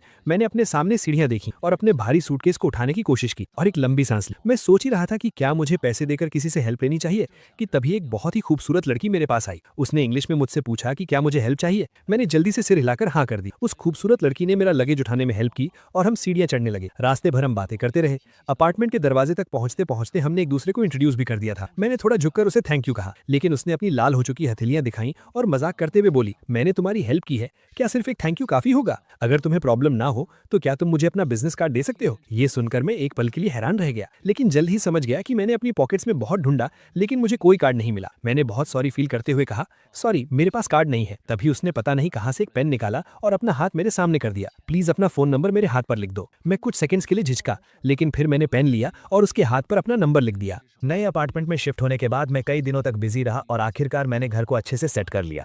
रात को मुझे एक मैसेज मिला कि इस बैच के सभी इंटरनेशनल एक्सचेंज स्टूडेंट्स की रिपोर्टिंग पूरी हो चुकी है और कल ऑडिटोरियम में एक वेलकम सेरेमनी होगी। मैंने टाइम नोट कर लिया और अगले दिन सुबह जल्दी घर से निकल गया। इन कुछ दिनों में जब भी मुझे फ्री टाइम मिलता था मैं स्कूल में घूमता था, लेकिन स्कूल बहुत बड़ा था और सारी बिल्डिंग्स एक जैसी ही दिखती थी, इसलिए मैं रास्ता भूल गया। टाइम होने ही वाला था और मैं किसी से रास्ता पूछने ही वाला था कि अचानक मेरा फोन बज उठा। एक अननोन नंबर था। कुछ सेकंड सोचने के बाद मैंने पिक कर ली। मुझे एक बहुत ही जानी पहचानी आवाज सुनाई दी, लेकिन मैं याद नहीं कर पा रहा था कि ये किसकी आवाज है। मैं अभी कंफ्यूज ही था कि अचानक पीछे से किसी ने मेरे कंधे पर हाथ रखा। मैंने पीछे मुड़कर देखा तो वो सिल्विया थी, वही खूबसूरत लड़की जिसने कुछ दिन पहले मेरी हेल्प की। वो स्माइल करते हुए मुझे हाय कह रही थी और उसका फोन अभी भी उसके कान पर था। तब मुझे समझ आया कि ये उसका नंबर था। मेरे चेहरे पर एक सरप्राइज भरा एक्सप्रेशन रिएक्शन आ गया। हम दोनों एक साथ हंस पड़े। तुम कहाँ खोए हुए हो? मैंने सच सच बता दिया कि मैं रास्ता भटक गया हूँ। ऑडिटोरियम का नाम सुनकर उसने तुरंत कहा कि उसे भी वहीं जाना है और वो मुझे रास्ता दिखा सकती है। मैं भी वहीं जा रही हूँ, चलो मैं तुम्हें ले चलती हूँ। मुझे उस पर कोई शक नहीं हुआ। हम दोनों एक भूल भुलैया जैसे कॉलेज कैंपस में घूमते हुए हंसते बोलते जा रहे थे। करीब 10 मिनट चलने के बाद सिल्विया ने सामने वाली बिल्डिंग की तरफ इशारा करते हुए कहा, हम पहुंच गए। मैंने अपना फोन निकालकर चेक किया और वो बिल्डिंग बिल्कुल वैसी ही लग रही थी जैसी एलुमनाई ने फोटो में भेजी थी। मैंने जल्दी से हाथ हिलाकर सिल्विया को थैंक यू कहा। ये वेलकम सेरेमनी 2 घंटे तक चली। जब मैं ऑडिटोरियम से बाहर आया तो मेरी कमर दर्द करने लगी। मैं सोच ही रहा था कि लंच कहाँ करूं, तभी अचानक मेरे सामने कोई आ गया। सिल्विया ने स्माइल करते हुए मुझे हाय कहा और मेरे लंच प्लान के बारे में पूछा। मैं खुद इस बात को लेकर परेशान था। उसने मेरी परेशानी समझ ली और एक रेस्टोरेंट सजेस्ट करते हुए मुझे साथ चलने के लिए इनवाइट किया। मैं मान गया और उसके साथ स्कूल से बाहर निकल गया। जब हम रेस्टोरेंट के दरवाजे पर पहुंचे तब मैंने देखा कि ये एक चाइनीज रेस्टोरेंट है। मेरी आंखों में थोड़ी हैरानी दिखी। क्या तुम मुझे चाइनीज फूड खिलाना चाहती हो? क्या तुम्हें ये खाना पसंद आएगा? मैंने सुना है कि तुम लोगों को यहाँ का खाना जल्दी सूट नहीं करता। मैं चाहती थी कि आज हमारा लंच बहुत अच्छा रहे और मैं भी चाइनीज फूड ट्राई करना चाहती थी, इसलिए मैंने ये रेस्टोरेंट सेलेक्ट किया। मुझे उम्मीद नहीं थी कि वो इतनी केयरिंग होगी, इसलिए मैं उसकी बात टालना नहीं चाहता था। तो ठीक है, यही रेस्टोरेंट सही रहेगा। मैं भी यहाँ का होस्ट ही हूँ, तो ये मील मेरी तरफ से होगा। मुझे उम्मीद है कि तुम्हारा पहला चाइनीज फूड एक्सपीरियंस बहुत अच्छा रहे। हम बातें करते हुए रेस्टोरेंट के अंदर गए और एक सीट ढूंढकर बैठ गए। सिल्विया के चीयरफुल और पुनाइट नेचर की वजह से हमारा लंच बहुत मजेदार रहा। हमने ईस्ट और वेस्ट के कल्चर डिफरेंसेस के बारे में बात और स्कूल में होने वाली मजेदार चीजों पर डिस्कस किया। हम बहुत जल्दी अच्छे दोस्त बन गए। लंच के बाद सिल्विया मुझे मेरे अपार्टमेंट तक छोड़ने आई। जाते वक्त उसके चेहरे पर एक उदासी सी। क्या मैं तुम्हें इस वीकेंड एक आफ्टरनून टी के लिए इनवाइट कर सकती हूँ? वीकेंड पर मौसम बहुत अच्छा था, इसलिए मैं खुशी खुशी चला गया और सिल्विया के साथ एक गार्डन कैफे में बैठकर बातें करने लगा। झील के पास से सफेद कबूतरों का एक झुंड उड़ता हुआ आया और एक पंख धीरे से मेरे सिर पर आ गिरा। सिल्विया ने देखा और हंसते हुए उसे हटाने के लिए खड़ी हुई। हम दोनों एक दूसरे के बहुत करीब और दूर से देखने पर ऐसा लग रहा था जैसे हम बहुत क्लोज हों। मैंने अपनी हंसती हुई आंखें ऊपर की और कहा, थैंक यू। मैंने जैसे ही ये कहा मेरी नजर अचानक बाईं तरफ गई और मेरी आंखें वहीं जम गई। वो औरत जो दरवाजे पर खड़ी थी, जिसके माथे पर पट्टी बंधी थी और जिसका चेहरा बिल्कुल उतरा हुआ था, वो मुझे लिन कियान यू जैसी क्यों लग रही थी? मैं उसे ध्यान से देख भी नहीं पाया था कि वो औरत गुस्से से मेरी तरफ आने लगी। उसने अपनी खून से लाल हो चुकी आंखों से नीचे रखे टेस्टी केक्स को देखा और उसकी नजरें हम दोनों के बीच घूमने लगी। ये कौन है? ये जानी पहचानी आवाज सुनकर मुझे पक्का हो गया कि ये लिन कियान यू ही है। मुझे नहीं पता था कि उसे कैसे पता चला कि मैं यहाँ हूँ, लेकिन मुझे उसे देखकर कोई हैरानी नहीं हुई। मुझे पता था कि एक न एक दिन वो मेरे पीछे इटली जरूर आएगी। आखिरकार लिन कियान यू की नजरों में मैं उसका एक ऐसा शिकार था जिसे वो आसानी से पकड़ सकती थी। वो मुझे अपनी नजरों से दूर भागने नहीं दे सकती थी। मैं उसे दोबारा फेस करने के लिए पहले से ही तैयार था, इसलिए उसके इतने बुरे बर्ताव के बाद भी मैं एकदम शांत। मेरी नई दोस्त है? कोई काम है क्या? दोस्त? कैसी दोस्त? तुम्हारी गर्लफ्रेंड है ना? आखिरी कुछ शब्द लिन कियान यू ने दांत पीसते हुए कहे। उसने कभी सपने में भी नहीं सोचा था कि वो इतनी बुरी चोट के साथ हजारों मील दूर मुझे सब कुछ सच बताने आएगी और मुझे किसी और लड़की के साथ डेट करते हुए देखेगी। तुम्हें विदेश आए हुए कुछ ही दिन हुए हैं और तुमने नई लड़की ढूंढ ली। क्या तुम वो नहीं हो जिसने 2 साल तक मुझे प्यार किया और 99 टाइम्स रिजेक्ट होने के बाद भी हार नहीं मानी? क्या ये तय नहीं हुआ था कि 100 टाइम हम साथ होंगे? वो अपनी बात से क्यों मुकर गया? तुमने अपने वादे तोड़ दिए। मैंने उसे कुछ भी बोलने का मौका नहीं दिया। पुरानी बातें दोबारा छेड़ने का कोई फायदा नहीं है। तुम्हारे पीछे भागना सच में कोई इज्जत की बात नहीं थी। अगर मैं भूल गया तो क्या हुआ? क्या मुझे भूल नहीं जाना चाहिए था? तुम्हारे पास इस खूबसूरत चेहरे के अलावा और कुछ भी नहीं है। अब मुझे तुम में कोई इंटरेस्ट नहीं है और मैं कुछ नया ट्राई करना चाहता हूँ। क्या इसके लिए भी मुझे तुमसे परमिशन लेनी पड़ेगी? मेरी इन बातों ने लिन कियान यू की बोलती बंद कर दी। वो मुझे हैरानी से देखने लगी। उसकी आंखों में सिर्फ शक था। चेंसू, इन कुछ दिनों में तुम्हारे साथ क्या हुआ है? हमने तो तय किया था ना। इन दिनों मेरी लाइफ बहुत अच्छी चल रही है। मैं अच्छा खा रहा हूँ, पी रहा हूँ, अच्छी नींद ले रहा हूँ और तुम्हारी मेहरबानी से मेरे पास घूमने का भी टाइम है। लेकिन तुम्हारे अचानक आ जाने से मुझे बहुत गुस्सा आ रहा है। अगर तुम्हें मेरी बात समझ आ रही है तो प्लीज इस कैफे से बाहर चली जाओ। सच कहूँ तो तुम मेरी और इस ब्यूटीफुल लेडी की डेट खराब कर रही हो। ये कहते वक्त मेरा टोन एकदम हल्का था, जैसे मैं जो कह रहा हूँ वो बिल्कुल नॉर्मल बात हो। मेरे इस कोल्ड एटीट्यूड को देखकर लिन कियान यू का पहले से उतरा हुआ चेहरा और भी सफेद पड़ गया। तब जाकर उसे एहसास हुआ कि अब सच में सब कुछ उसके कंट्रोल से बाहर जा चुका है। पहले मुझसे गलती हुई थी। मुझे तुम्हारी फीलिंग्स के साथ नहीं खेलना चाहिए था। आई एम सॉरी चेंसू, प्लीज मुझे माफ कर दो। क्या तुम मुझे एक और मौका नहीं दे सकते? उसके कांपते हुए हाथों को देखकर मैंने अपनी भौहें उठाई और ताना मारते हुए कहा, मैं स्कूल ब्यूटी की माफी डिजर्व नहीं करता। तुम टेंशन मत लो, अब से हम दोनों एक दूसरे के लिए अजनबी हैं। तुम्हें अब डरने की जरूरत नहीं है कि मैं तुम्हारे पीछे भागूंगा। मेरी आंखों में ये डिटर्मिनेशन देखकर लिन कियान यू समझ गई कि मैं मजाक नहीं कर रहा हूँ। वो बहुत घबरा गई और उसने अनजाने में ही मेरा हाथ इतनी जोर से पकड़ा कि मेरे चेहरे पर सिकन आ गई। सिल्विया को हम दोनों की बातें समझ नहीं आ रही थी। शुरुआत में उसे लगा कि हम बस दोस्त हैं और बात कर रहे हैं, लेकिन जब उसने देखा कि मेरा हाथ लाल हो गया है तो वो जल्दी से खड़ी हुई और मुझे छुड़ाने की कोशिश करने लगी। लिन कियान यू के लिए ये एक खुला चैलेंज जैसा था। उसने बिना सोचे सिल्विया का हाथ झटक दिया। सिल्विया धक्का लगने से कुछ कदम पीछे लड़खड़ाई। लिन कियान यू ने उसे बहुत ठंडी नजरों से घूरा और मेरा हाथ पकड़कर मुझे अपने साथ खींचने लगी। सिल्विया ने दीवार का सहारा लेकर खुद को संभाला। जब उसने देखा कि मैं उसके साथ नहीं जाना चाहता तो उसने आकर सीधा लिन कियान यू के मुंह पे थप्पड़ जड़ दिया और अगले ही पल दोनों आपस में बुरी तरह लड़ने लगी। बहुत से कस्टमर्स डर गए कि कहीं उन्हें भी चोट ना लग जाए, इसलिए वो बाहर भागने लगे। सेकंड फ्लोर पर मौजूद ओनर ने तुरंत पुलिस को कॉल कर दिया। पुलिस ने आकर उन दोनों को अलग किया जो गुस्से में पागल हो चुकी थी और दोनों को पुलिस स्टेशन ले गई। लिन कियान यू के सिर की पट्टी खुल गई थी जिससे उसका वो भयानक घाव दिखने लगा था। उसे देखकर पुलिस को भी डर लग रहा था और उन्हें लगा कि सिल्विया एक बीमार इंसान के साथ मारपीट कर रही थी। सिल्विया बार बार खुद को डिफेंड कर रही थी और चोट खाई लिन कियान यू भी पीछे नहीं हट रही थी। वो जिद कर रही थी कि पहले सिल्विया ने हाथ उठाया था। दोनों काफी देर तक बहस करती रहीं। पुलिस के कान पक गए लेकिन उन्हें समझ नहीं आया कि किसकी गलती है। आखिरकार हार मानकर उन्हें इकलौते चश्मदीद गवाह यानी मुझसे पूछना पड़ा, क्या आप बता सकते हैं कि वहां असल में क्या हुआ था? ये सवाल सुनते ही दोनों तुरंत मुड़ी और बहुत उम्मीद से मेरी तरफ देखने लगी। मैंने बिना किसी झिझक के अपना हाथ उठाया, लिन कियान यू की तरफ इशारा किया और कहा, पहले इसी ने उसे धक्का दिया था। ये सुनकर लिन कियान यू वहीं जम गई। उसे यकीन नहीं हो रहा था कि मैं उसके खिलाफ गवाही दूंगा। उसकी आवाज कांप रही थी। मैंने तो बस उसे हल्का सा धक्का दिया था, पहले थप्पड़ उसने मारा था। चेन जो, तुम ऐसा क्यों कर रहे हो? बात यहीं रुक गई। लिन कियान यू के दिमाग की बत्ती जली और उसे एक झटके में समझ आ गया कि मैंने ऐसा क्यों कहा। वो मुझसे बदला ले रहा था। वो चाहता था कि मैं भी बिना किसी गलती के झूठे इल्जाम सहने का दर्द फील करूं। ये बात समझ आने के बाद वो एक शब्द भी नहीं बोल पाई। पुलिस को चाइनीज समझ नहीं आ रही थी तो उन्होंने मुझसे ट्रांसलेट करने को कहा। मैंने सीधा सीधा हमारे रिश्ते से पल्ला झाड़ लिया। मैं सिल्विया के साथ लंच कर रहा था और ये अचानक वहां आकर तमाशा करने लगी। ये मेरी मर्जी के खिलाफ मुझे जबरदस्ती वहां से ले जाना चाहती थी और फिर इसने धक्का दे दिया जिसकी वजह से इन दोनों में लड़ाई शुरू हो गई। लिन कियान यू के दिल में बची हुई आखिरी उम्मीद भी पूरी तरह टूट गई। उसने अपना मुंह खोला और एक बेजान फटी हुई आवाज में पूछा, क्या तुम अब कभी मेरी साइड नहीं लोगे? मैंने तिरछी नजरों से उसे देखा और एक ठंडी स्माइल के साथ कहा, मैं एक सच्चा इंसान हूं, मैं हमेशा सिर्फ सच का साथ दूंगा। लिन कियान यू ने फिर भी हार नहीं मानी और एक और सवाल पूछा, अगर आज उसने मुझे पहले धक्का दिया होता तो क्या तुम तब भी सच बोलते? क्या ये भी पूछने वाली बात है? मेरा तुमसे कोई लेना देना नहीं है। क्या हम इतने क्लोज हैं? सिल्विया अभी छोटी है और बहुत सेंसिटिव है। मैं जाहिर सी बात है अपनी दोस्त का ही साथ दूंगा। ये बात बोलकर मुझे कोई फर्क नहीं पड़ा कि उसका रिएक्शन क्या था। मैं मुड़ा और वहां से चला गया। मेरी गवाही और तुरंत मंगवाई गई सीसीटीवी फुटेज की वजह से सच जल्दी ही सबके सामने आ गया। एक फॉरेन नेशनल होने के बावजूद तमाशा करने के जुर्म में लिन कियान यू को हिरासत में ले लिया गया। मैंने सिल्विया के बाहर आने का वेट किया और उसे थैंक यू कहने के साथ साथ सॉरी भी कहा। उसने हाथ हिलाते हुए कहा कि उसे इन छोटी मोटी चोटों से कोई फर्क नहीं पड़ता। उल्टे उसने कहा कि आज की डेट खराब हो गई इसलिए वो अगले हफ्ते फिर से मिलना चाहती है। मैंने बहुत ध्यान से सोचा। हालांकि सिल्विया सच में बहुत खूबसूरत है लेकिन आज जो कुछ भी हुआ उसे देखकर मुझे लगा कि वो अभी उतनी समझदार और मैच्योर नहीं है। मुझे पता था कि लिन कियान यू इतनी आसानी से हार नहीं मानेगी और मैं सिल्विया को इसमें घसीटना नहीं चाहता था और ना ही दोबारा पुलिस स्टेशन के चक्कर लगाना चाहता था। मैं समझ सकता था कि सिल्विया के दिल में मेरे लिए कुछ फीलिंग्स थी लेकिन अब मैं इमोशंस में बहकर फैसले नहीं लेता, इसलिए आखिर में मैंने पोलाइटली मना कर दिया। अगले 15-20 दिनों तक मुझे लिन क्वान यू कहीं नहीं दिखी। मेरी लाइफ फिर से ट्रैक पर आ गई। बाद में सिल्विया ने मुझे 2 बार और इनवाइट किया लेकिन मेरे मना करने के बाद हमारा रिश्ता वहीं खत्म हो गया। मुझे इस थोड़े टाइम के कनेक्शन के टूटने का कोई दुख नहीं। इस विदेश में मुझे थोड़ी बहुत कुकिंग आती थी इसीलिए मैं जल्दी ही इंटरनेशनल स्टूडेंट्स के ग्रुप में मिक्स हो गया। जब मैं लिन क्वान यू नाम के इंसान को लगभग भूलने ही वाला वो अचानक फिर वापस आ गई। वो स्कूल में गुलाब और गुब्बारों से भरी एक गाड़ी लेकर आई और मेरा रास्ता रोक लिया। चारों तरफ से लोग हैरानी से देख रहे थे और मुझे समझ नहीं आ रहा था कि मैं क्या कहूं। लिन क्वान यू को मेरे एक्सप्रेशन से कोई फर्क नहीं पड़ा। उसने सीधे अपने दिल की बात कह दी, चेंजो, अगर मैं भी 100 टाइम्स तुम्हें प्रपोज करूं तो क्या तुम मुझे एक और मौका दोगे? अगर मैं कुछ महीने पहले वाला इंसान होता तो ये बातें सुनकर खुशी से रो पड़ता लेकिन अब मुझे कोई फर्क नहीं पड़ा बल्कि ये सुनकर मेरे रोंगटे खड़े हो गए। कितना चीप ड्रामा है और कितने क्रिंजी डायलॉग्स हैं। उस वक्त मुझ पर कौन सा भूत सवार था कि मैंने सबके सामने इतनी बार उसे ऐसे प्रपोज किया था। उन पुरानी बातों को याद करके मुझे दुख नहीं होता बल्कि खुद पर शर्म आती है कि मैंने ये सब कैसे किया। इस वक्त मेरे सामने खड़ी लड़की क्या कह रही थी मैंने एक वर्ड भी नहीं सुना।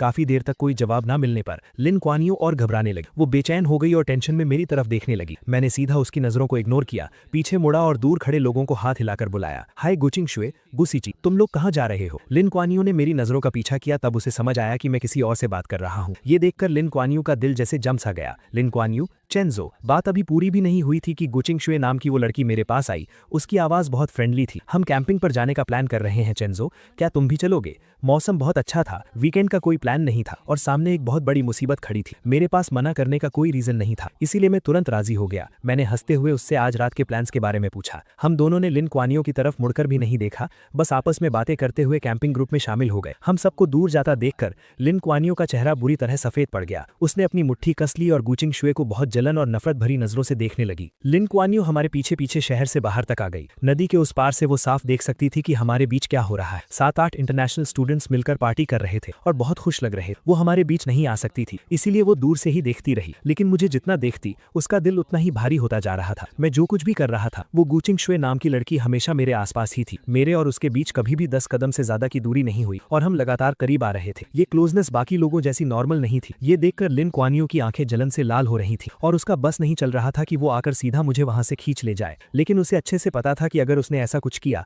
तो मुझे बहुत गुस्सा आएगा। वो नहीं चाहती थी कि हमारा रिश्ता और खराब हो, इसीलिए वो आग में घी डालने वाला कोई काम नहीं कर सकती थी। उसे अपने दिल को जला रही उन सभी फीलिंग्स को दबाना पड़ा और खुद को काम रहने के लिए मनाना पड़ा। उसने लगातार 6 घंटे तक सब कुछ बर्दाश्त किया। धीरे धीरे अंधेरा होने लगा। हमने बॉनफायर जलाई और बहुत मजे से पार्टी कर रहे थे। वहां बहुत शोर था और मुझे इतनी आवाज की आदत नहीं थी, इसलिए मैं ताजी हवा खाने अकेले नदी के पास चला गया। मौका देखकर लिन क्यानियो मेरे पास आ गई। चेंजो, मुझे तुमसे कुछ बात करनी है। आज मेरा मूड बहुत अच्छा था, लेकिन फिर भी मुझे उसे देखकर अच्छा नहीं लग रहा था, इसलिए मेरी टोन थोड़ी रूखी थी। सॉरी, मुझे कुछ नहीं सुनना। ये बोलकर मैं जाने ही वाला था कि लिन क्यानियो घबरा गई। उसने सीधा मेरा हाथ पकड़ लिया। उसकी आंखों में एक रिक्वेस्ट थी, मुझे बस कुछ मिनट्स दे दो। चेंजो, कुछ बातें हैं जो मैं बहुत पहले से कहना चाहती थी। ये सुनकर मैंने आखिरकार सिर उठाकर उसकी तरफ देखा। मेरा एक्सप्रेशन बहुत अजीब था। बहुत पहले से क्या बात? कहीं ये वो बकवास तो नहीं कि तुम्हें मुझसे 2 साल पहले ही लव एट फर्स्ट साइट हो गया था? आखिरी बात कहते हुए मेरी आवाज में एक मजाक उड़ाने वाला टोन था। लिन क्यानियो को लगा जैसे उस पर बिजली गिर गई हो और वो सुन्न पड़ गई। उसने कभी सपने में भी नहीं सोचा था कि वो सीक्रेट जो उसने इतने अच्छे से छुपा कर रखा था वो मेरे मुंह से सुनेगी। मुझे कोई फर्क नहीं पड़ा कि वो कैसा फील कर रही है। मेरे चेहरे पर वो ताने वाली स्माइल और गहरी हो गई। लिन क्यानियो, जरा खुद सोचो, जो तुम बोल रही हो, मेरी बात छोड़ो, क्या कोई और इंसान, यहाँ तक कि तुम खुद भी इस बात पर यकीन करोगी? ऐसा कौन सा वन साइडेड लव है जो 2 साल तक एकदम परफेक्टली छुपाया जा सके? अपनी सेल्फ रिस्पेक्ट और ईगो को सेटिस्फाई करने के लिए अपने क्रश का प्रपोजल 99 टाइम्स सबके सामने कौन रिजेक्ट करता है? और हर मुश्किल और परेशानी के वक्त अपने पसंद के इंसान को बार बार दुश्मनों की साइड में कौन खड़ा करता है? क्या ये प्यार है? मुझे तो लगता है कि ये बहुत गहरी नफरत है। मेरे ये ताने सुनकर लिन क्यानियो का दिमाग सुन्न हो गया। उसने इन सब बातों को डिनाई करने की पूरी कोशिश की, लेकिन आखिर में वो खुद को डिफेंड करने के लिए एक वर्ड नहीं बोल पा। उसके मुंह से बस कुछ बेजान शब्द निकले, नहीं चेंजो, मैं सच में तुम्हें पसंद करती हूँ। मेरे आसपास के सब लोग ये बात जानते हैं, वो सब मेरे लिए गवाही दे सकते हैं। जब मुझे ही ये बात नहीं पता थी तो तुम किसे पसंद करती हो इससे मुझे क्या फर्क पड़ता है? वैसे भी मेरे पर्सपेक्टिव से तुमने शुरू से लेकर आखिर तक सिर्फ जो यानशु को ही पसंद किया है। तुम उसी के पास जाओ और उसे अपने सच्चे प्यार के बारे में बताओ, अपने दिल की बातें उससे शेयर करो। तुम दोनों एक साथ बहुत अच्छे लगते हो और सच कहूं तो शुरू से लेकर आखिर तक तुम लोगों ने मुझे बहुत डिस्गस्टेड फील कराया है। मेरे चेहरे पर वो साफ दिखने वाली नफरत लिन क्यानियो के बर्दाश्त के बाहर थी। उसकी बॉडी लगातार कांप रही थी, लेकिन फिर भी उसने मेरा हाथ नहीं छोड़ा। वो जिद में अड़ी थी कि वो मुझे जाने नहीं देगी। मेरे पास उसके साथ बहस करने का पेशेंस नहीं था। मैंने सीधा अपना हाथ खींचा और मुड़कर जाने लगा। जैसे ही मेरे और उसके हाथ अलग हुए, उसे लगा कि उसने अपना सब कुछ खो दिया है। उसके दिल में एक बहुत तेज दर्द उठा। उसके अंदर की सारी एनर्जी एक पल में खत्म हो गई और वो लड़खड़ाने लगी जैसे अभी गिर पड़ेगी। मैंने उसे बहुत खूबसूरती से इग्नोर किया और हल्के कदमों से वापस क्राउड के बीच चला गया। मुझे लगा था कि सारी बातें क्लियर करने के बाद लिन क्यानियो हार मान लेगी, लेकिन जल्द ही मुझे समझ आ गया कि इस इंसान के दिमाग में कोई बात घुसती ही नहीं है। अगले कुछ महीनों तक मैं जब भी घर से बाहर निकलता वो मुझे 20 मीटर के अंदर ही दिख जाती थी। हर कुछ दिनों में वो कुछ ना कुछ चीजें लेकर मेरे सामने आ जाती और कहती कि वो मुझे प्रपोज कर रही है। 1 बार, 2 बार, तीसरी बार, मुझे तो काउंट भी याद नहीं रहा। उसकी इस पागलों वाली जिद पर मैंने कभी कोई रिएक्शन नहीं दिया। अगर मैं उसे इग्नोर कर सकता था तो इग्नोर कर देता, और जब हद पार हो जाती तो मैं पब्लिक न्यूसेंस के नाम पर उसे वहां से बाहर निकलवा देता। इन सब चीजों की वजह से पूरे स्कूल को लिन क्यानियो नाम के इंसान के बारे में पता चल गया था। सबको पता था कि वो पागलों की तरह मेरे पीछे पड़ी है, इसलिए वो जहां भी जाती लोग उस पर उंगलियां उठाते, लेकिन उसे कोई फर्क नहीं पड़ा। वो बस मेरी ही परछाई बनकर घूमती रही। उसे लगा कि अगर वो कोशिश करती रहेगी तो एक दिन वो मेरा दिल जीत लेगी, लेकिन रियलिटी उसकी सोच से बहुत अलग था। मैं उसके किसी भी एक्शन से इंप्रेस नहीं हुआ, बल्कि मैंने उसके सामने दूसरी लड़कियों के प्रपोजल भी एक्सेप्ट कर ली। लिन क्यानियो के पास सिर्फ बेबस होकर मुझे आसपास की लड़कियों के करीब जाते देखने के अलावा और कोई ऑप्शन नहीं। धीरे धीरे लिन क्यानियो को मुझे हमेशा लड़की लड़कियों से घिरे देखने की आदत पड़ने लगी। उसे मानना ही पड़ा कि मैंने सही कहा था, मैं कभी भी उसकी प्रॉपर्टी नहीं था। बार बार रिजेक्ट होने के बाद वो एकदम सुन्न पड़ चुकी। मैं कितनी भी कड़वी बात कह दूं या उसे कैसी भी नफरत भरी नजर से देखूं, उसे अब दर्द फील होना बंद हो गया। वो गिनती करती रही 1 से लेकर 50 तक। सर्दियां बीत गईं, स्प्रिंग आ गया और फिर अर्ली समर आ गया। उसे लगा कि दिन ऐसे ही शांति से कटते रहेंगे, 50 से 100 तक और शायद 101वीं बार भी। लिन कियानियो ने कभी हार मानने का नहीं सोचा। जब उसे लगने लगा था कि वो सब कुछ नॉर्मल तरीके से हैंडल कर सकती है, मैं एक लड़की का हाथ पकड़े उसके सामने आ गया। मैंने हंसते हुए आसपास के लोगों को बताया कि ये मेरी गर्लफ्रेंड है। उस पर लिन कियानियो को लगा जैसे आसमान टूटकर उसके सर पर गिर गया हो। उसने अपना सारा कंट्रोल खो दिया और सच जानने के लिए वो सीधा मेरे पास भागकर आने लगी। लेकिन वो मेरे पास पहुंच पाती उससे पहले ही पेट्रोलिंग कर रहे सिक्योरिटी गार्ड्स ने उसे रोक लिया। लोगों की उस दीवार के पीछे से उसने अपनी लाल आंखों के साथ पूरी जान लगाकर पूछा, क्यों? मेरी नजरें बस 1 सेकंड के लिए उस पर रुकी और मैंने बहुत नॉर्मल टोन में कहा, मैं जवान हूं, मेरे पास पैसे हैं और बहुत सारा फ्री टाइम भी, तो मैं ब्यूटीफुल लड़कियों के साथ डेट कर रहा हूं। इसमें क्या प्रॉब्लम है? प्यार कोई बुरी चीज थोड़ी है। इस वजह से लिन कियानियो बहुत दिनों तक डिप्रेशन में रही। वो बार में अकेले पीती रहती और हर रात पूरी तरह ड्रंक हो जाती। जब भी वो सुबह उठकर अपने आसपास के उस खालीपन को देखती तो वो खुद को उस दर्द में डूबने से रोक नहीं पाती। वो मेरे पास आना चाहती थी, मुझसे ब्रेकअप करने की भीख मांगना चाहती, लेकिन जब भी वो मेरे पास आती और मुझे मेरी नई गर्लफ्रेंड का हाथ पकड़े खुशी से हंसते हुए देखती तो उसमें आगे बढ़ने की हिम्मत ही नहीं बचती। आज आखिरकार लिन कियानियो वो सब फील कर पा रही थी जो मैंने फील किया था, लेकिन अब बहुत देर हो चुकी। उसने अपने फैमिली और फ्रेंड्स की कोई एडवाइस नहीं सुनी। वो एक प्रॉपर एंडिंग पाने की जिद में विदेश में ही रुक गई। गर्मियों की तपिश खत्म होते होते आखिरकार लिन कियानियो को मेरे ब्रेकअप की खबर मिल गई। वो मुस्कुराते हुए मेरे पास आई, मुझे दिलासा देना चाहती, लेकिन फिर से सब कुछ उसकी उम्मीदों के उलट हुआ। मेरे चेहरे पर दुख का कोई नामो निशान नहीं और मैं उसे उसी नजर से देख रहा था जैसे कुछ महीनों पहले देखता था। लिन कियानियो के चेहरे की स्माइल जम गई। उसने थोड़ा हिचकिचाते हुए पूछा, क्या तुम्हें कोई तकलीफ हुई है? मैंने एक बहुत पोलाइट स्माइल दी। हमने म्यूचुअली ब्रेकअप किया है, हम दोनों की मर्जी, इसमें क्या तकलीफ है? ये सुनकर लिन कियानियो का दिल थोड़ा शांत हुआ, लेकिन अगले ही सेकंड मेरी बात ने उसे चौंका दिया। और वैसे भी अगर मुझे कोई तकलीफ हुई भी होती तो वो उन 2 सालों की तकलीफ के सामने कुछ भी नहीं है। क्या तुमने वो सब खुद अपनी आंखों से नहीं देखा था? तो फिर यहाँ मगरमच्छ के आंसू बहाकर फेक सिंपैथी क्यों दिखा रही? मेरी आखिरी बातों ने लिन कियानियो को बेचैन कर दिया। वो खुद को एक्सप्लेन करना चाहती थी, लेकिन मैंने उसे कोई मौका नहीं। मैं उन पुरानी बातों को एक्सप्लेन कर सकती। शेंचू बस करो, अब मुझे ये सब सुनकर इरिटेशन हो रही है। लिन कियानियो, मेरे सामने एक्टिंग करना बंद करो, ओके? अब मुझे तुम्हारी एक्टिंग देखने में कोई इंटरेस्ट नहीं। अगर तुम्हें अटेंशन चाहिए तो वापस चाइना जाओ और ज़ो यानशु और अपनी उन सहेलियों को ढूंढो, ठीक है? वो लोग खुशी खुशी तुम्हें सर आंखों पर बिठाएंगे। शोर मत करो। मेरी इन बातों से लिन कियानियो का चेहरा शर्म से लाल हो गया। मैंने उसे धक्का देकर साइड किया और सीधा टीचिंग बिल्डिंग की तरफ चला गया। किंग ने आसपास के सब लोगों को मेरे नाम के लिए करेक्ट कर दिया था। अब सब मुझे मेरे इंग्लिश नाम से बुलाते थे। बहुत कम लोगों को पता था कि मैं ही वो लू चेंशु हूं जिसे प्रपोज किया जा रहा है। इस पॉइंट तक आते आते लिन कियानियो के प्रपोज करने के सारे आइडियाज खत्म हो चुके थे। आखिरकार उसके पिछले 99 प्रपोजल्स मुझे हिला तक नहीं पाए थे। अब वो सच में बेबस हो चुकी थी। आखिर में एक दोस्त की एडवाइस पर उसे एक आइडिया आया, 100th प्रपोजल। उसने स्कूल के स्मॉल गार्डन को सिलेक्ट किया। उसने वहां एक बहुत बड़ा डोमिनो इफेक्ट सेटअप किया जिसमें हमारी पहली मुलाकात का सीन बना हुआ था। उसने पेड़ों पर बहुत सारी स्टार लाइट्स लगा दी और रात में गार्डन की कैंडल्स जलाकर मुझे पास्ट की यादों में ले जाने का प्लान बनाया। मुझे धोखे से वहां बुलाने के लिए लिन कियानियो ने बहुत से लोगों की हेल्प ली और दर्जनों प्लान्स बनाए। इस बार वो मुझे पक्का यकीन दिलाना चाहती थी कि उसे सच में मुझे देखकर लव एट फर्स्ट साइट हुआ था और अब उसे अपनी गलती का सच में बहुत पछतावा है। सब कुछ रेडी था, लेकिन जब तय किया हुआ टाइम आया मैं वहां नहीं पहुंचा। लिन कियानियो पूरी तरह से पागल हो गई। उसने कार से हर वो जगह ढूंढी जहां मैं हो सकता था। 9 बजे का अलार्म बजा। वो अंधेरा गार्डन अचानक लाइट से जगमगा उठा। अनगिनत बलून्स हवा में उड़ने लगे। ऊपर से गुलाब की पंखुड़ियां गिरने लगी। हवा में एक रोमांटिक पियानो म्यूजिक गूंजने लगा और डोमिनोज के गिरने की वो लगातार टिक टिक आवाज आने लगी जो अपने आप स्टार्ट हो गए थे। हर सेकंड के साथ एक डोमिनो गिर रहा था। 10 मिनट से ज्यादा टाइम तक ये चलता रहा और जैसे ही आखिरी डोमिनो गिरा सारी कैंडल्स जल उठी। लेकिन लिन कियानियो को लगा कि उसके शरीर की सारी ताकत खत्म हो गई है। जब सब कुछ खत्म हो गया तो उसका फोन बजा। स्क्रीन पर एक अननोन इंटरनेशनल नंबर था, लेकिन कॉल पिक करते ही उसने तुरंत पहचान लिया कि लाइन के दूसरी तरफ मैं था। मैंने सुना है कि तुम आज रात अपना 100th प्रपोजल करने वाली हो। अफसोस कि मैं अभी चाइना में हूँ। I am really sorry. लिन कियानियो ने अपने दिल के दर्द और उस बेचैनी को दबाया और ऐसा बिहेव किया जैसे उसे कोई फर्क नहीं पड़ रहा हो। कोई बात नहीं, तुमने मुझे कॉल किया, मैं इतने में ही बहुत खुश हूँ। अगर तुम चाहो तो मैं 101st और 102nd प्रपोजल भी तैयार कर सकती हूँ। उसकी आवाज में एक छुपी हुई उम्मीद थी, जैसे वो पहले ही ये सपना देख रही थी कि मैंने उसे माफ कर दिया है। उसकी कोई जरूरत नहीं है। मैंने आज तुम्हें सिर्फ 2 बातें बताने के लिए कॉल किया है। लिन कियानियो का गला सूख गया और उसने फोन को कसकर कर पकड़ लिया। पहली बात, मैं तुम्हें एहतियात के तौर पर बता दूं